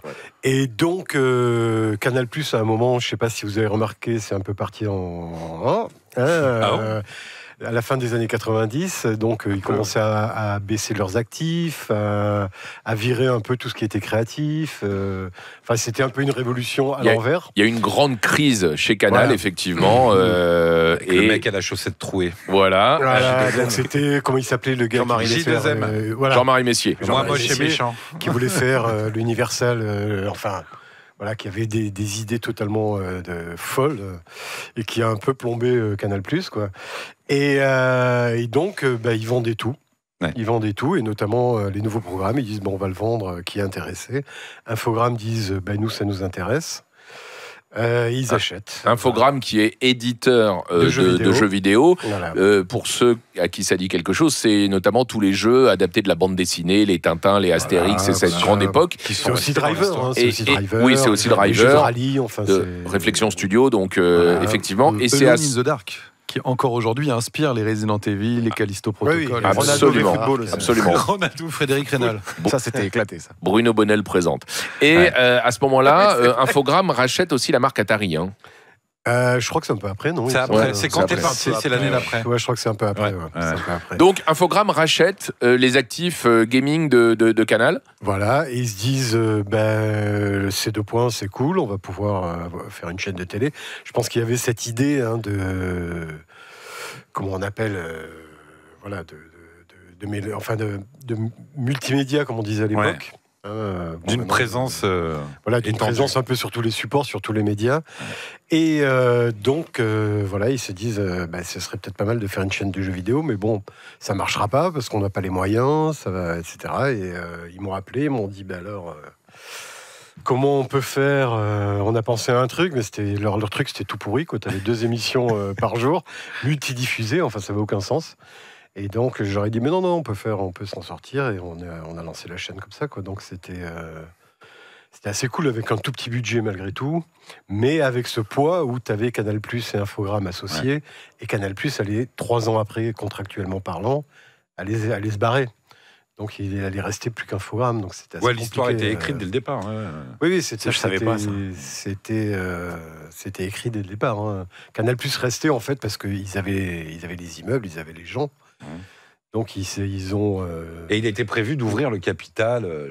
Le rêve idéal qui était impossible, c'était d'ouvrir le Capital à plein d'éditeurs et tout. Mais Canal. Prenez le temps de trouver ça et nous on se barre dans 3 ans. Comme MCM qui au départ était Sony, Universal. Enfin, dans le Capital, il y avait toutes les majors. Donc. Alors, il y avait quoi comme programme à l'époque sur Game One ? Alors à l'époque, il y avait plein d'émissions, des journaux, des tops, les trucs habituels. Et il y avait surtout Level One. Et aussi l'émission de Didou, mais bon, qui parlait moins de jeux vidéo. Le Dawa, le Dawa. Non, Game One. Ah oui, Ad Game One. Game One, qui était plutôt de la libre antenne, mais que j'aimais beaucoup. Oui, plutôt de la libre antenne. On peut dire ça, je crois. Très très libre. C'était le courrier des. On parle un peu de jeux vidéo, ils s'en foutaient complètement. C'était le courrier des lecteurs, un peu. Exactement. Ouais, enfin, c'était le courrier de Didou, en fait. C'était réalisé par toi, hein, Chantal. Absolument, exactement. C'est lui, il m'appelle dans son bureau un jour, il me dit tiens, il y a lui là. Alors il énervait tout le monde tout le temps, Guillaume. Et il me dit voilà, il veut faire un truc. Et on a été en face tout de suite. Et on est passé en 3 semaines, puisque tu parles de ça. Donc il était directeur des programmes. On faisait 10 minutes. Et en 3 semaines, il me dit bon, bah vous t'emmerdez, mais même budget, même durée de tournage, il faut faire des 30 minutes. Ouais, bah oui, moi il fallait que je remplisse l'antenne. Et puis, mais parce que le mec insultait sur Minitel et ça rapportait du blé aussi. Mais t'avais quand même la moitié des gens en gros qui disaient mais c'est qui ce connard et tout, mais avec des vraiment ils y allaient fort dans le courrier et tout. Ou à l'époque on a commencé à avoir des mails et la moitié mais c'est génial, c'est extraordinaire et tout ça. Et bon, c'est bête qu'on ait arrêté parce que je sentais qu'on commençait à avoir un petit buzz dans la branchitude, quoi. Ouais, complètement. Ouais, il y avait des journalistes un peu, on va dire, les branchés, tout ça, qui commençaient à réagir à cet espace de liberté absolue où le gars insultait les téléspectateurs quand même. Et donc Level One, qui était un peu l'ancêtre du streaming, puisque avant Level One, les jeux vidéo étaient capturés, on en parlait tout à l'heure, montés, on en sélectionnait des extraits, et là d'un coup, on va jouer à un jeu vidéo en direct et le diffuser à la télé. C'est ça, mais je crois que Marcus avait vraiment cette volonté et cette idée, mais tenace, il m'en parlait tout le temps. Et moi, j'étais... je disais, c'est peut-être bien. Bon, après, est-ce que les gens vont regarder quelqu'un jouer pendant 1 heure, c'est un peu bizarre comme idée. Mais ça peut marcher. Par contre, je me dis, mais peut-être que Marcus, il a affiné un peu sa personnalité. Il est plus à l'aise, mais c'était un peu un gros nounours, très très drôle, mais un peu nounours. Et puis il est nul en jeu vidéo, quoi. C'est ce qui est génial. Ça, c'est ce qui est génial dans les choses essentielles. Ça, c'est ce qui est génial dans Level One. C'est ça qui est ouf. Il s'appelle Level One parce qu'il passait jamais le premier niveau, de toute façon. Donc, oui, tu vois. Et donc, quand il a amené la cassette, je crois qu'il y avait 2 ou 3 émissions, je ne me rappelle plus. Le pilote, j'aurais dit faites le pilote et machin. Et quand j'ai regardé, j'ai fermé la porte du bureau, j'ai fait oh là là, qu'est-ce que c'est? J'ai regardé une 2e fois, une 3e fois. C'était toujours j'ai dit on le met tous les jours. Ah non, j'ai adoré. J'ai adoré. C'est-à-dire que même les jeux qui étaient pourris, enfin. Ça qui était fort. Tu vois, même un jeu de Alexandra Lederman, machin, où je sais pas, t'as même pas envie de jouer, t'as pas envie de jouer quand. Comment ça, t'as pas envie de jouer? C'est génial, Alexandra Lederman. Non, mais je disais, pour moi, par exemple, parce que je suis pas très. Ou un jeu de foot, mais il n'y avait pas de jeu de foot, puisque, à part quand Thuram est venu, il faisait pas de jeu de foot parce qu'il déteste le football. Si, on en a fait ensemble. Si, il est venu. D'ailleurs, attends, je fais une petite anecdote. Qui, autour de la table, a eu le droit de figurer dans l'équipe de France du jeu de foot de Sega sur Saturn? Non, Julien, t'es pas dedans, toi? Non. Ah, moi, je suis dedans. T'es dedans, toi? Moi, je suis dedans. Je suis dedans parce qu'en fait, un jour, Stéphanie, qui était l'attachée de presse de Sega, avant d'être l'attachée de presse de Konami pendant de longues années, en fait, elle reçoit un courrier ou un mail de la direction de Sega au Japon qui dit on sort un jeu de foot, mais on n'a aucune licence, donc donne-nous des noms qui font genre français pour composer l'équipe. Et Stéphanie lui envoie 11 titulaires qui sont en fait des noms de journalistes de la presse de l'époque. Et donc, si tu achètes le jeu sur Saturn, il y a un attaquant, je crois, qui s'appelle Amar. C'est génial. C'était pas des noms très français, tu vois, mais ça marchait pas très bien. C'est pas Laurent Blanc, tu vois, c'est Amar. Mais bon, je pensais qu'il y avait des gens dans l'équipe là autour de la chance, tu vois. Bon, désolé. Donc, on voit qui pèse. Non, mais il y en a 10 autres, hein, je sais plus qui. Donc, il y a Benjamin Jouvray. Contient ça. Ouais. Bertrand Jouvray. Je dois m'excuser auprès de lui, Benjamin Jouvray. C'est pas possible de faire ça. Donc on est sur Game One. Il y a ces émissions et finalement, Game One s'impose comme la chaîne du jeu vidéo. Comme à côté, beaucoup de chaînes commencent à délaisser le jeu vidéo. Tout le monde a envie d'aller bosser chez Game One. Toi, Alex, et puis après on va passer Alex Pilote. Après on va passer la parole à Julien Chiez et à Alex Nassar. Racontez-nous votre Game One, parce que toi, avant de lancer No Life, et on va en parler, t'as été chez Game One. Ouais, j'ai eu la chance d'être contacté par Patrick Giordano, Matt, qui me dit ouais, viens, on fait un projet là qui peut t'intéresser. Il m'avait rien dit au téléphone. J'avais pas trop le droit de dire. J'arrive, c'était en juin, donc quelques mois avant le lancement en septembre 98. Et il me fait visiter et j'hallucine. Une chaîne de télé qui parle de jeux vidéo, c'était juste le rêve. Donc moi, j'avais fait des études pour être réalisateur en vidéo, quoi. Et je me disais, mais mes deux passions, le jeu vidéo et la vidéo ensemble, c'est incroyable. Mais à ce moment-là, j'ai pas osé lui dire. J'étais tellement timide et pour moi, c'était tellement un rêve que je me dis, je vais pas l'emmerder, je vais pas lui dire, je veux bosser là. Mais il m'a rappelé plus tard en disant tu veux pas faire un test? Il m'a confié Metal Gear. Parce qu'à l'époque, j'apprenais les japonais. Il avait retenu ça et il m'a dit on a reçu Metal Gear Solid, le premier, en japonais. Tu veux pas faire le test import? On a un import, c'était tous les jeudis. Il y avait des tests import. Je dis ouais, j'arrive. Et il a regardé, il a fait c'est super. Et voilà, j'ai commencé à bosser. Génial. Et puis il faut dire que pour Alex, je connaissais sa série Bitoman, dont on avait parlé sur MCM, quand on avait fait la nuit manga sur MCM. Et voilà, même si Bitoman est très sommaire, c'est moins sophistiqué que France 5, la série qu'il a fait après. On voyait que c'était un très très bon réal. Donc tout de suite, je me suis dit, oh là là, lui, je garde bien dans la tête parce que. France 5, ça c'est la série avec Yellow Baguette. Quand je suis arrivé à Game One, moi j'ai trouvé ça hyper pro. C'était vraiment impressionnant. Il y avait le bureau de maths à droite en rentrant, à gauche la salle de rédac où travaillaient tous les rédactrices, les rédacteurs qui préparaient leurs émissions. Donc Alex a connu aussi. Et derrière, les bancs de montage, il y en avait au moins 5-6, avec les monteurs qui travaillaient toute la journée. La bandothèque, toute la cave, c'était toutes les cassettes. Il y avait d'ailleurs les cassettes de ces deux points, les Cyberflash qui étaient encore là. Alors on en a récupéré d'ailleurs quelques-unes avec Patrick, parce qu'à un moment, ils jetaient tout. Toute la bandothèque a été foutue à la poubelle. Donc on est allé. On a rempli, Alex, c'était là, je crois aussi. Ouais, j'ai plus de 30. Moi, j'en ai 350. Moi, j'en ai quelques-unes. Et Julien, toi, t'es arrivé comment chez Game One? Et en quelle année? Eh bien, moi, je crois que c'était en 2000. Il y a un monsieur qui est à côté de la table, Alex Nassar, qui m'a appelé en fait pour le bilan de l'année 2000 du jeu vidéo. Mais on était potes déjà ou pas du tout? Non. Je t'ai appelé genre. Ouais, tu m'as appelé parce qu'à l'époque, moi, j'étais à Joypad et tu m'as dit on aimerait bien que tu viennes pour faire un peu le bilan, etc. Je me rappelle. Juste à côté de moi, il y avait AHL, donc moi, j'étais heureux. La légende. Et en fait, du coup, ça s'est bien passé. Résultat, en plus, on avait une passion footballistique commune. PES. Donc, PES, mais le vrai foot, en fait. Donc, moi, le midi, certaines fois, on allait jouer au foot juste à côté des terrains de Game One. Et puis, de fil en aiguille, je crois que vous m'avez demandé, est-ce que tu veux pas venir faire une chronique la Zig Zone, je crois, à un moment, parce que moi j'avais une rubrique de musique de jeux vidéo dans le Joypad qui s'appelait Zigpad, et ça les intéressait, et puis voilà, petit à petit, comme ça s'est fait. Et j'ai découvert ce soir que Jean-Pat ne croyait pas du tout à cette chronique musicale dans l'émission. Il était très bon animateur. Moi je l'avais vu et je trouvais qu'il était super à l'aise et tout, etc. Et c'était pile au moment où ça allait très mal. Je suis parti, c'est au moment où je suis parti de Game One aussi, quelques temps après. Tu me l'as présenté. Je suis parti en février 2002. Tu as dû me le présenter. Je l'avais vu faire le bilan de l'année, je me rappelle très bien. Et tu me l'avais présenté à Blain. Et effectivement, comme quoi on n'a pas forcément le micro, il me dit alors la Game Zone. Moi, j'étais très fier de la Game Zone. Il me dit, le gars, il va parler des musiques de jeux vidéo. Et je sais pas, ça n'a pas résonné en moi. J'ai dit, franchement, non, laisse tomber. Et puis, je vais être élourdé un mois après ou un truc comme ça. Ce qui n'a aucun Comme rapport. quoi, tu vois, le karma. Merci Julien. Non, je plaisante. Et toi, Alex, alors, ton Game One? Alors, mon Game One, c'est marrant que Alex ait une histoire avec Alex Pilote avec Metal Gear Solid, parce que j'ai fait Metal Gear Solid aussi en japonais, mais je parle pas japonais.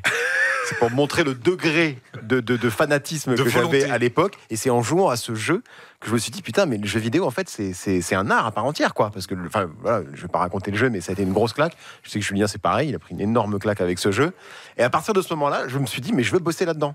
Et comme je faisais une formation de journaliste, le plus évident, c'était d'aller bosser dans un média qui parlait de jeux vidéo.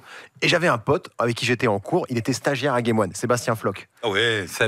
Mon gars sûr. Et je lui dis, tu te démerdes comme tu veux, mais moi, je veux aller faire mon stage là-bas. Tu t'arranges. Il m'organise un rendez-vous avec le rédacteur en chef, Xavier Lambert à l'époque.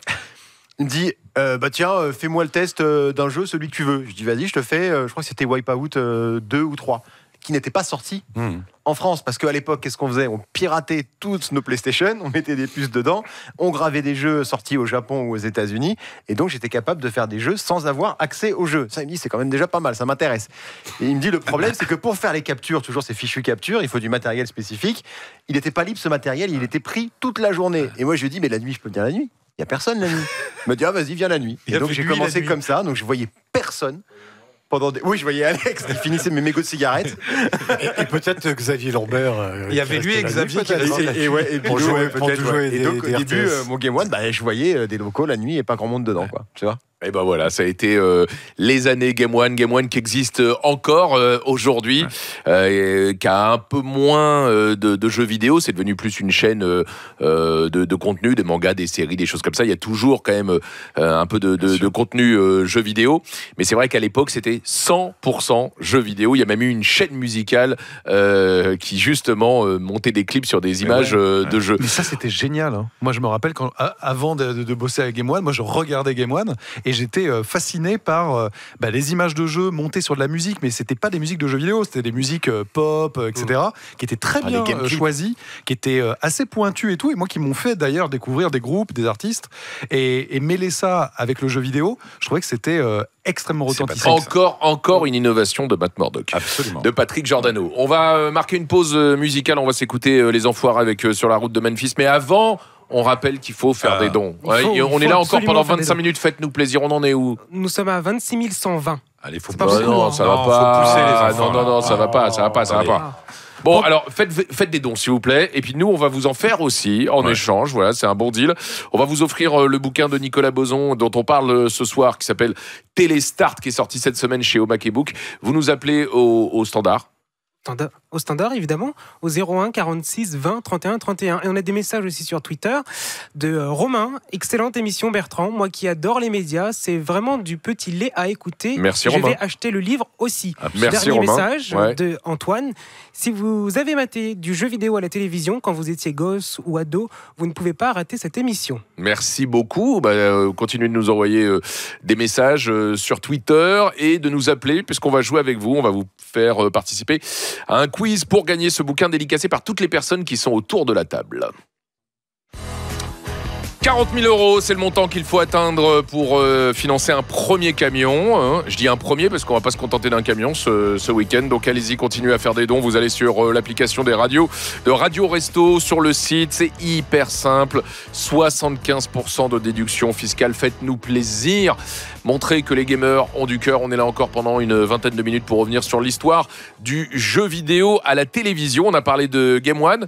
Il y a eu une autre chaîne dédiée aux jeux vidéo, qui est une chaîne qui a vraiment une place unique dans le cœur de tous ceux qui aiment le jeu vidéo à la télévision. Tu vas nous en parler et puis on va laisser la parole à son papa. C'est bien sûr No Life, Nicolas. No Life, c'est fou parce que encore aujourd'hui, il y a des gens qui vénèrent cette chaîne. Donc c'est absolument incroyable, No Life. Vous avez réussi un truc complètement impossible, mais vous l'avez fait. Et ça, c'est fou, en fait. Mais encore aujourd'hui, merci, quoi. Merci beaucoup, quoi. Et on a vu naître beaucoup de talents sur No Life. J'étais hier au spectacle de Monsieur Poulpe. C'est là qu'on l'a découvert avec Davy Mourier. Alex Pilote, donc t'es le papa de No Life. comment est née cette chaîne, parce que tout à l'heure on parlait de Canal+, d'Infogrames, qui étaient des groupes extrêmement puissants et riches. La télé, ça coûtait très cher à l'époque. Hein. Maintenant, les moyens vidéo permettent à qui le souhaite de lancer sa chaîne sur Twitch, sur YouTube, etc. Mais à l'époque, ça coûtait cher. Comment t'as fait pour lancer une chaîne de télé, ce qui encore aujourd'hui me paraît être un truc incroyable que tu as réussi? Alors, bon, je l'ai fait avec principalement mon pote Sébastien Boucher, qui était le PDG de la chaîne. Et donc j'ai bossé à Game One pendant plusieurs années. Au moment où on a lancé No Life, c'était l'époque où Game One se détachait un peu du jeu vidéo. Le slogan, c'était la catchphrase, c'était la génération digitale. C'était plus vraiment centré sur le jeu. Et moi, je proposais toujours des programmes moi, à Game One. J'avais toujours des idées, mais c'était toujours vraiment trop nerdy. C'était juste pas possible pour Game One, quoi. C'était plus leur cible. C'était pas ça qu'ils cherchaient à faire.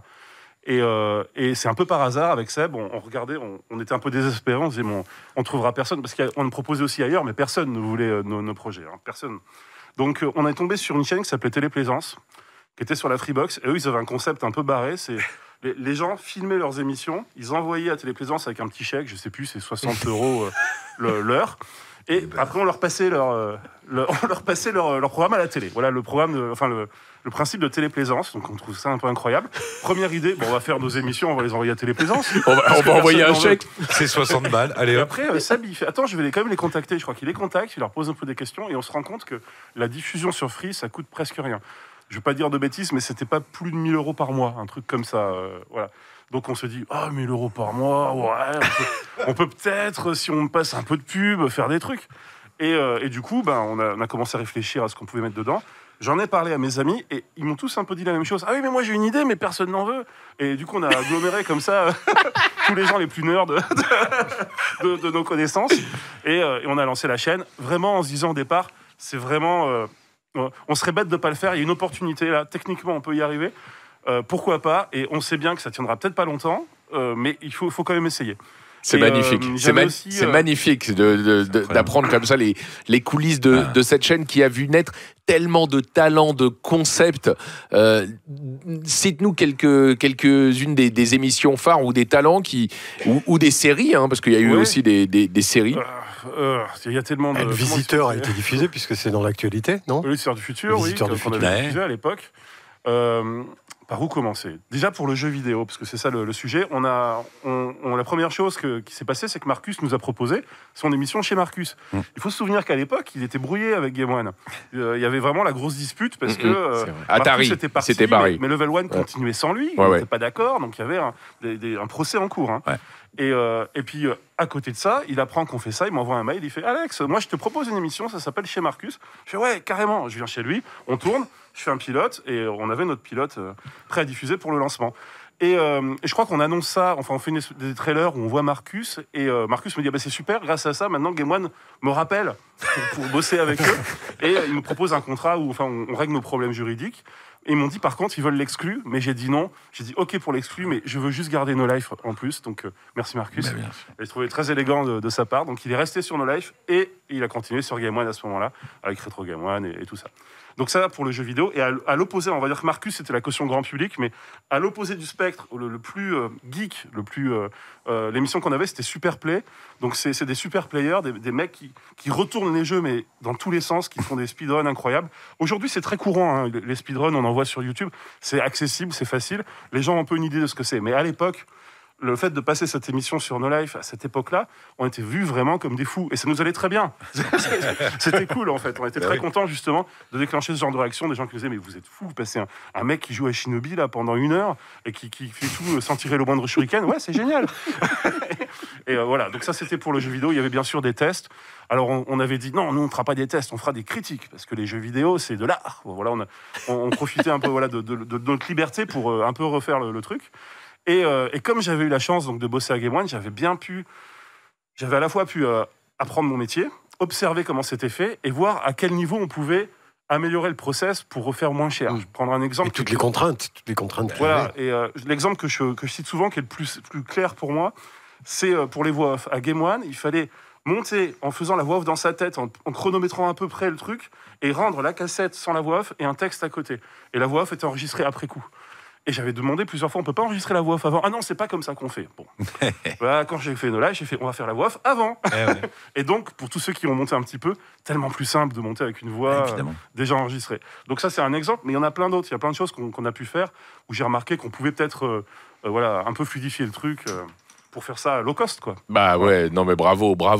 Franchement, ça a été une... plus que bravo. Ouais, plus que bravo. Et c'est... moi, j'ai suivi tout ça, voilà. C'est quand même une des rares télés françaises qui produit... alors, on enlève les vidéos, clips que vous mettiez, mais 90% du temps d'antenne est produit par vous, quoi. Oui, ça n'existe pas, quoi. Alors, c'est 90% inédit, quoi. Enfin, nous qui sommes de ces métiers-là, trouve-moi un autre truc, quoi. C'est l'esprit un peu Wainsworth. Hein. C'est un truc de dingue. C'est-à-dire, la chaîne de télé produit 90% de programmes inédits. Ça n'existe nulle part ailleurs. Moi, c'est là-dessus que j'étais vachement admiratif. Il y avait GameProd, quand même. Il y avait GameProd, oui. Ouais, c'est vrai que ma boîte faisait beaucoup de programmes. Voilà. Matt, quand il a à l'œil pour... Même tu descends à 80, ça n'existe pas non plus. Mais c'est vrai que, et en plus, sans être du CNC, il faut le dire... On continue, on continue de remonter. Donc franchement, magnifique histoire, celle de Game One, celle de No Life. Et on pourrait en raconter des tonnes, des anecdotes sur No Life. Il y a encore des programmes de No Life qui sont distribués en DVD ou en Blu-ray. Il y a des fans qui ont créé des chaînes sur YouTube où on peut voir les archives. Ouais, voilà, c'est vraiment top. Et puis effectivement, je le redis, Davy Mourier, Poulpe, qu'on produit beaucoup de choses. On peut pas parler de jeux vidéo à la télévision sans accueillir le recordman de longévité qu'on est en train d'essayer d'appeler. Vous nous dites en régie quand... Pas tout de suite. Bon, alors, je le tease. Le recordman de longévité d'une émission de jeux vidéo à la télé, je pense que vous l'avez tous. 2006-2017, c'est-à-dire que hors Game One évidemment et hors No Life, c'est juste le gars qui est resté le plus longtemps à l'antenne avec une émission de jeux vidéo sur Canal. Fred. Fred. Bravo. Fred Moulin qu'on essaie d'appeler, il est maintenant dans le sud de la France, il est à Valence, il est encore assez impliqué dans l'actualité du jeu vidéo et dans le développement du jeu vidéo. Et puis voilà, on a voulu l'appeler, on va essayer de l'appeler. On voit que le sujet est sans fin, hein. On pourrait raconter des anecdotes comme ça sur des tonnes d'émissions. C'est ce qui fait que est-ce que tu avais une idée lorsque tu t'es lancé dans cette entreprise d'écrire ce livre Téléstar? Est-ce que tu te disais que ça allait faire 368 pages? Pas du tout. Florent qui est d'Omake Books m'a dit bon, il faut que tu fasses un gros truc, il faut que tu fasses un pavé, c'est normal, c'est une histoire incroyable. Moi, je me suis dit, mais mec, je vais faire 100 pages. C'est pas possible. Télévisateur 2, Game One, Micro Kids et Bertrand Hamar. Et puis, qu'est-ce que je fais après? Et en fait, non, il y a des trucs de ouf dont on n'a pas parlé. Hugo Délire, par exemple. Hugo Délire, c'est juste incroyable, ce truc. Sur FR3, quoi. Ouais, il y en a des tonnes. Et donc, on est avec Fred Moulin. Salut, Fred. Salut Bertrand, bonsoir à tous. On est trop content de t'avoir. On le disait, tu es le recordman de longévité d'une émission de jeux vidéo avec le journal des jeux vidéo, émission également culte. Et puisqu'on est dans les anecdotes, moi je t'ai vu faire, on se croisait sur les salons, etc. Cette émission, tu l'as portée quasiment tout seul pendant des années avant d'avoir une petite équipe autour de toi. Raconte-nous comment est née cette émission, comment t'es arrivé chez Canal et comment t'as réussi à placer ce que nous on n'a jamais réussi à faire, c'est-à-dire une émission hebdo sur une chaîne hertzienne pendant des années. Bon, c'est dur de résumer 11 ans, mais en gros, j'ai pareil, moi je suis arrivé un peu comme le mec qui maîtrisait Internet sur cette chaîne, voilà. Et puis j'aimais bien les jeux vidéo et personne n'en parlait sur cette chaîne au moment où moi je suis arrivé, donc j'ai commencé à dire aux gens des sports, il faut parler du PES là, qui est le jeu le plus vendu en France. Aux gens du cinéma en leur disant il faut parler aussi des jeux de Batman et de Matrix qui sortent. Et donc on m'a dit vas-y, donne-nous des images. Et puis après, on a commencé à me dire, mais peut-être que tu pourrais venir nous en parler en plateau. Donc, j'ai fait quelques chroniques, pour commencer. Et puis, au bout d'un moment, j'ai dit, mais il serait peut-être temps de faire une émission parce que, sur Canal, on passe beaucoup de sport et beaucoup de cinéma. Et il y a énormément de jeux. La qualité des jeux commençait à s'améliorer. Donc, à l'époque, Ariel Saraco me dit, vas-y, fais-nous un petit truc. Et je dis, de toute façon, je vais vous faire un truc très simple parce qu'elle me dit, débrouille-toi tout seul. Donc, effectivement, j'ai dit on va faire un truc un peu comme le journal du cinéma, quoi. C'était à l'époque où il y avait le journal, le vrai journal, le petit journal, le journal du hard. Donc on a dit on va faire le journal du jeu vidéo. Et effectivement, les premières années, c'était juste moi qui partais avec ma caméra faire des petites interviews, parce qu'il y avait cette envie de mettre des humains, en fait, voilà, parce que c'est pas une chaîne spécialisée jeux vidéo, Canal, c'était une chaîne pour les abonnés. Donc, il y avait cette envie de mettre des stars, quoi, à l'image. Donc, dès qu'il y avait un footballeur connu qui était là, j'allais l'interviewer. Et puis, petit à petit, comme ça, voilà, le programme a grandi. Donc, vous êtes toujours là parce que j'ai l'impression de parler tout seul. On est là. Non, on t'entend, on boit tes paroles. Et comme Bertrand et Alex, t'as été victime du Peggy 18 toi aussi. Et ça absolument, oui, voilà, posé c'est du ce qui a tort. fait qu'au départ l'émission était en clair le samedi midi, et puis un jour on a passé, c'était Splinter Cell, oui, Splinter Cell, oui, voilà, où on a mis un bon petit coup de poignard, machin, puis là on a reçu une petite lettre là, et j'étais convoqué un peu comme j'ai l'impression de me retrouver à l'école devant le Lirlo. C'était au CSA, le CSA, ouais. C'était au CSA, ouais. Ah, on a tous connu ça. Voilà, et donc après, on a dit la seule possibilité de pouvoir faire continuer l'émission, c'est de la passer tard le soir, quoi, quand les gens sont couchés, ce qui fait que l'émission a ensuite été divisée le dimanche soir après la soirée football. Ouais, et t'avais un beau plateau. Ouais, t'avais un beau plateau aussi. T'avais le diner qui est devant Canal+. Elle avait de la gueule, ton émission. Hein. Franchement, c'était le diner de Canal Jimmy. Voilà, on s'est dit comme ça, passer tard le soir, autant avoir plus de temps et puis essayons d'avoir un vrai plateau. Donc il y a eu ce diner qui était très bien, où après avoir voyagé, fait des reportages partout dans le monde, l'idée c'était de dire on va essayer de faire venir les développeurs en plateau pour un peu comme Marcus, voilà, jouer, les faire parler de leur jeu, les faire venir et puis jouer aussi aux jeux vidéo en plateau. Et puis après il y a eu un peu dans les dernières années là le grand plateau avec un grand écran, un canapé. La classe. Pour là aussi continuer à mettre en avant les consommateurs de jeux vidéo, les champions de jeux vidéo et puis les créateurs. Voilà, moi, ça m'a toujours plu de mettre en avant les humains du jeu vidéo. Et puis, on arrive à la fin de cette chronologie du jeu vidéo à la télé. Canal a décidé d'aller sur l'e-sport autour de 2016-2017. On t'a demandé de fusionner un petit peu avec les initiatives e-sport de Canal+. Et c'est vrai qu'aujourd'hui, le jeu vidéo à la télé, c'est beaucoup l'e-sport. Hein. Ça, tu l'as remarqué, Nicolas. Ah oui, complètement. Mais ça a déjà commencé un tout petit peu avec Fred Moulin, même pas mal quand même. Tu as beaucoup parlé d'e-sport. Oui, je me rappelle même j'avais fait pas les premières Gamer Assembly, mais en tout cas, je me rappelle de Neo, de Team Vitality qui transportait son CRT, parce qu'à l'époque, c'était les ordinateurs, quand on venait jouer en LAN, on amenait son gros PC avec un écran cathodique, etc. C'était pas les petits portables d'aujourd'hui. Et après, je me rappelle des premiers moments, le jour où on m'a dit là, ça joue très sérieux là, c'est plus des mecs qui viennent juste s'amuser, et on appelle ça de l'e-sport. Ah, je fais d'accord, ok, c'est un nouveau mot ça.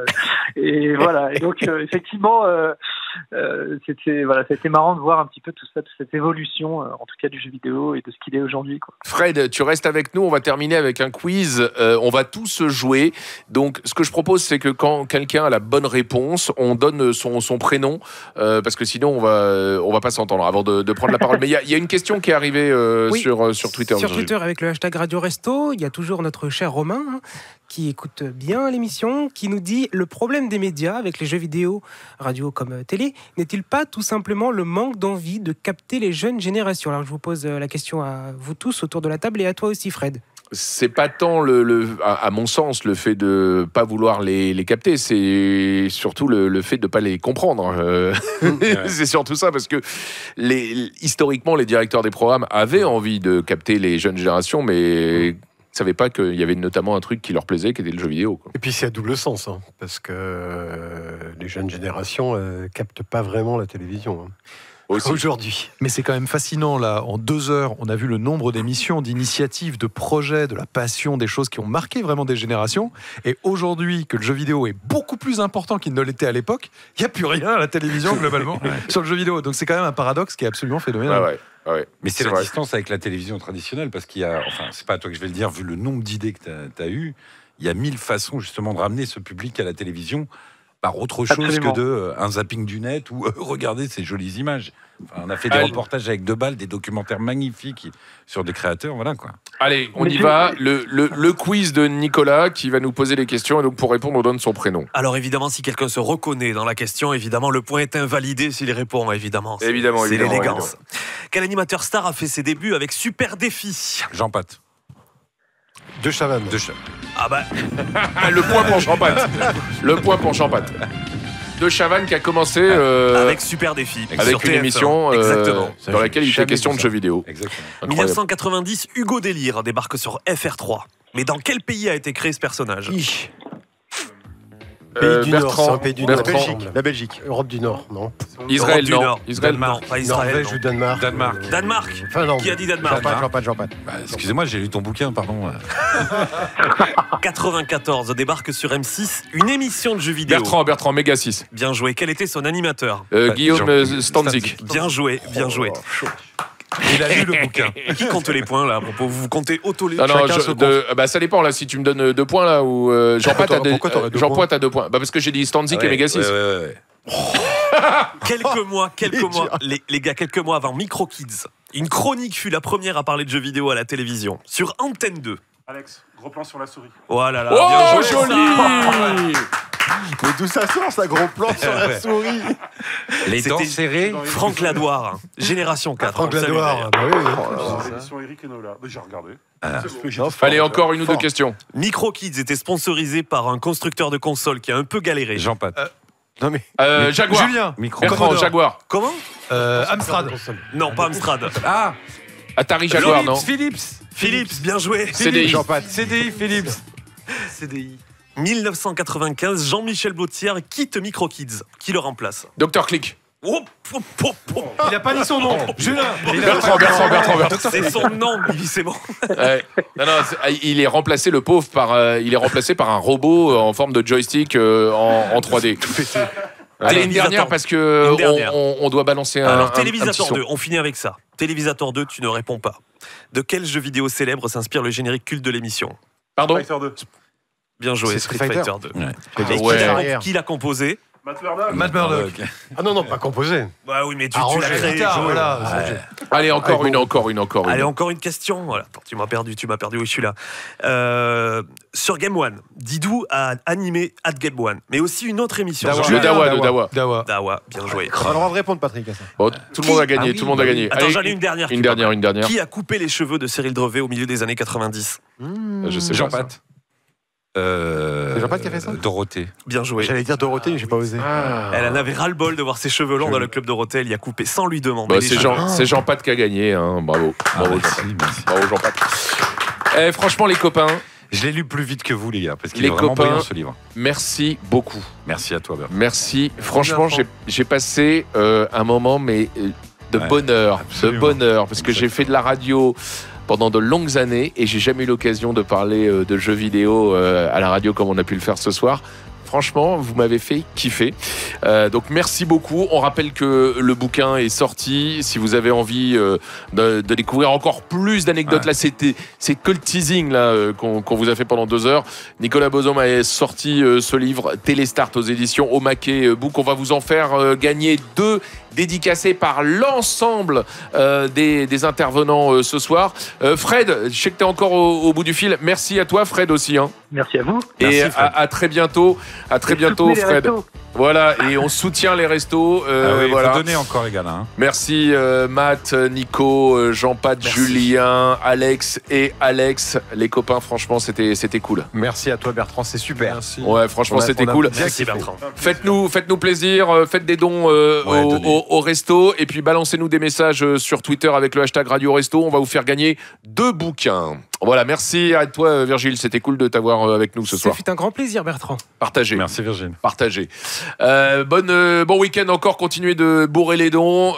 L'idée c'est d'avoir plein de camions devant Radio Resto là, d'ici la fin du week-end. Bon week-end, dans un instant on va retrouver un plan à 3 apparemment avec Bruno Guillon. Il y a qui encore? Il y a Guillaume, Manu Lévy Manu Lévy et Laurent Petit-Guillaume. Ouais. Ah, voilà, 3 lascars, vous allez passer et forcément une excellente soirée avec ces messieurs. On va rester à les écouter. Bonne soirée à tous, il est bientôt 22h. On fait quoi maintenant, Virgile? On s'écoute Gauthier? Allez, vas-y.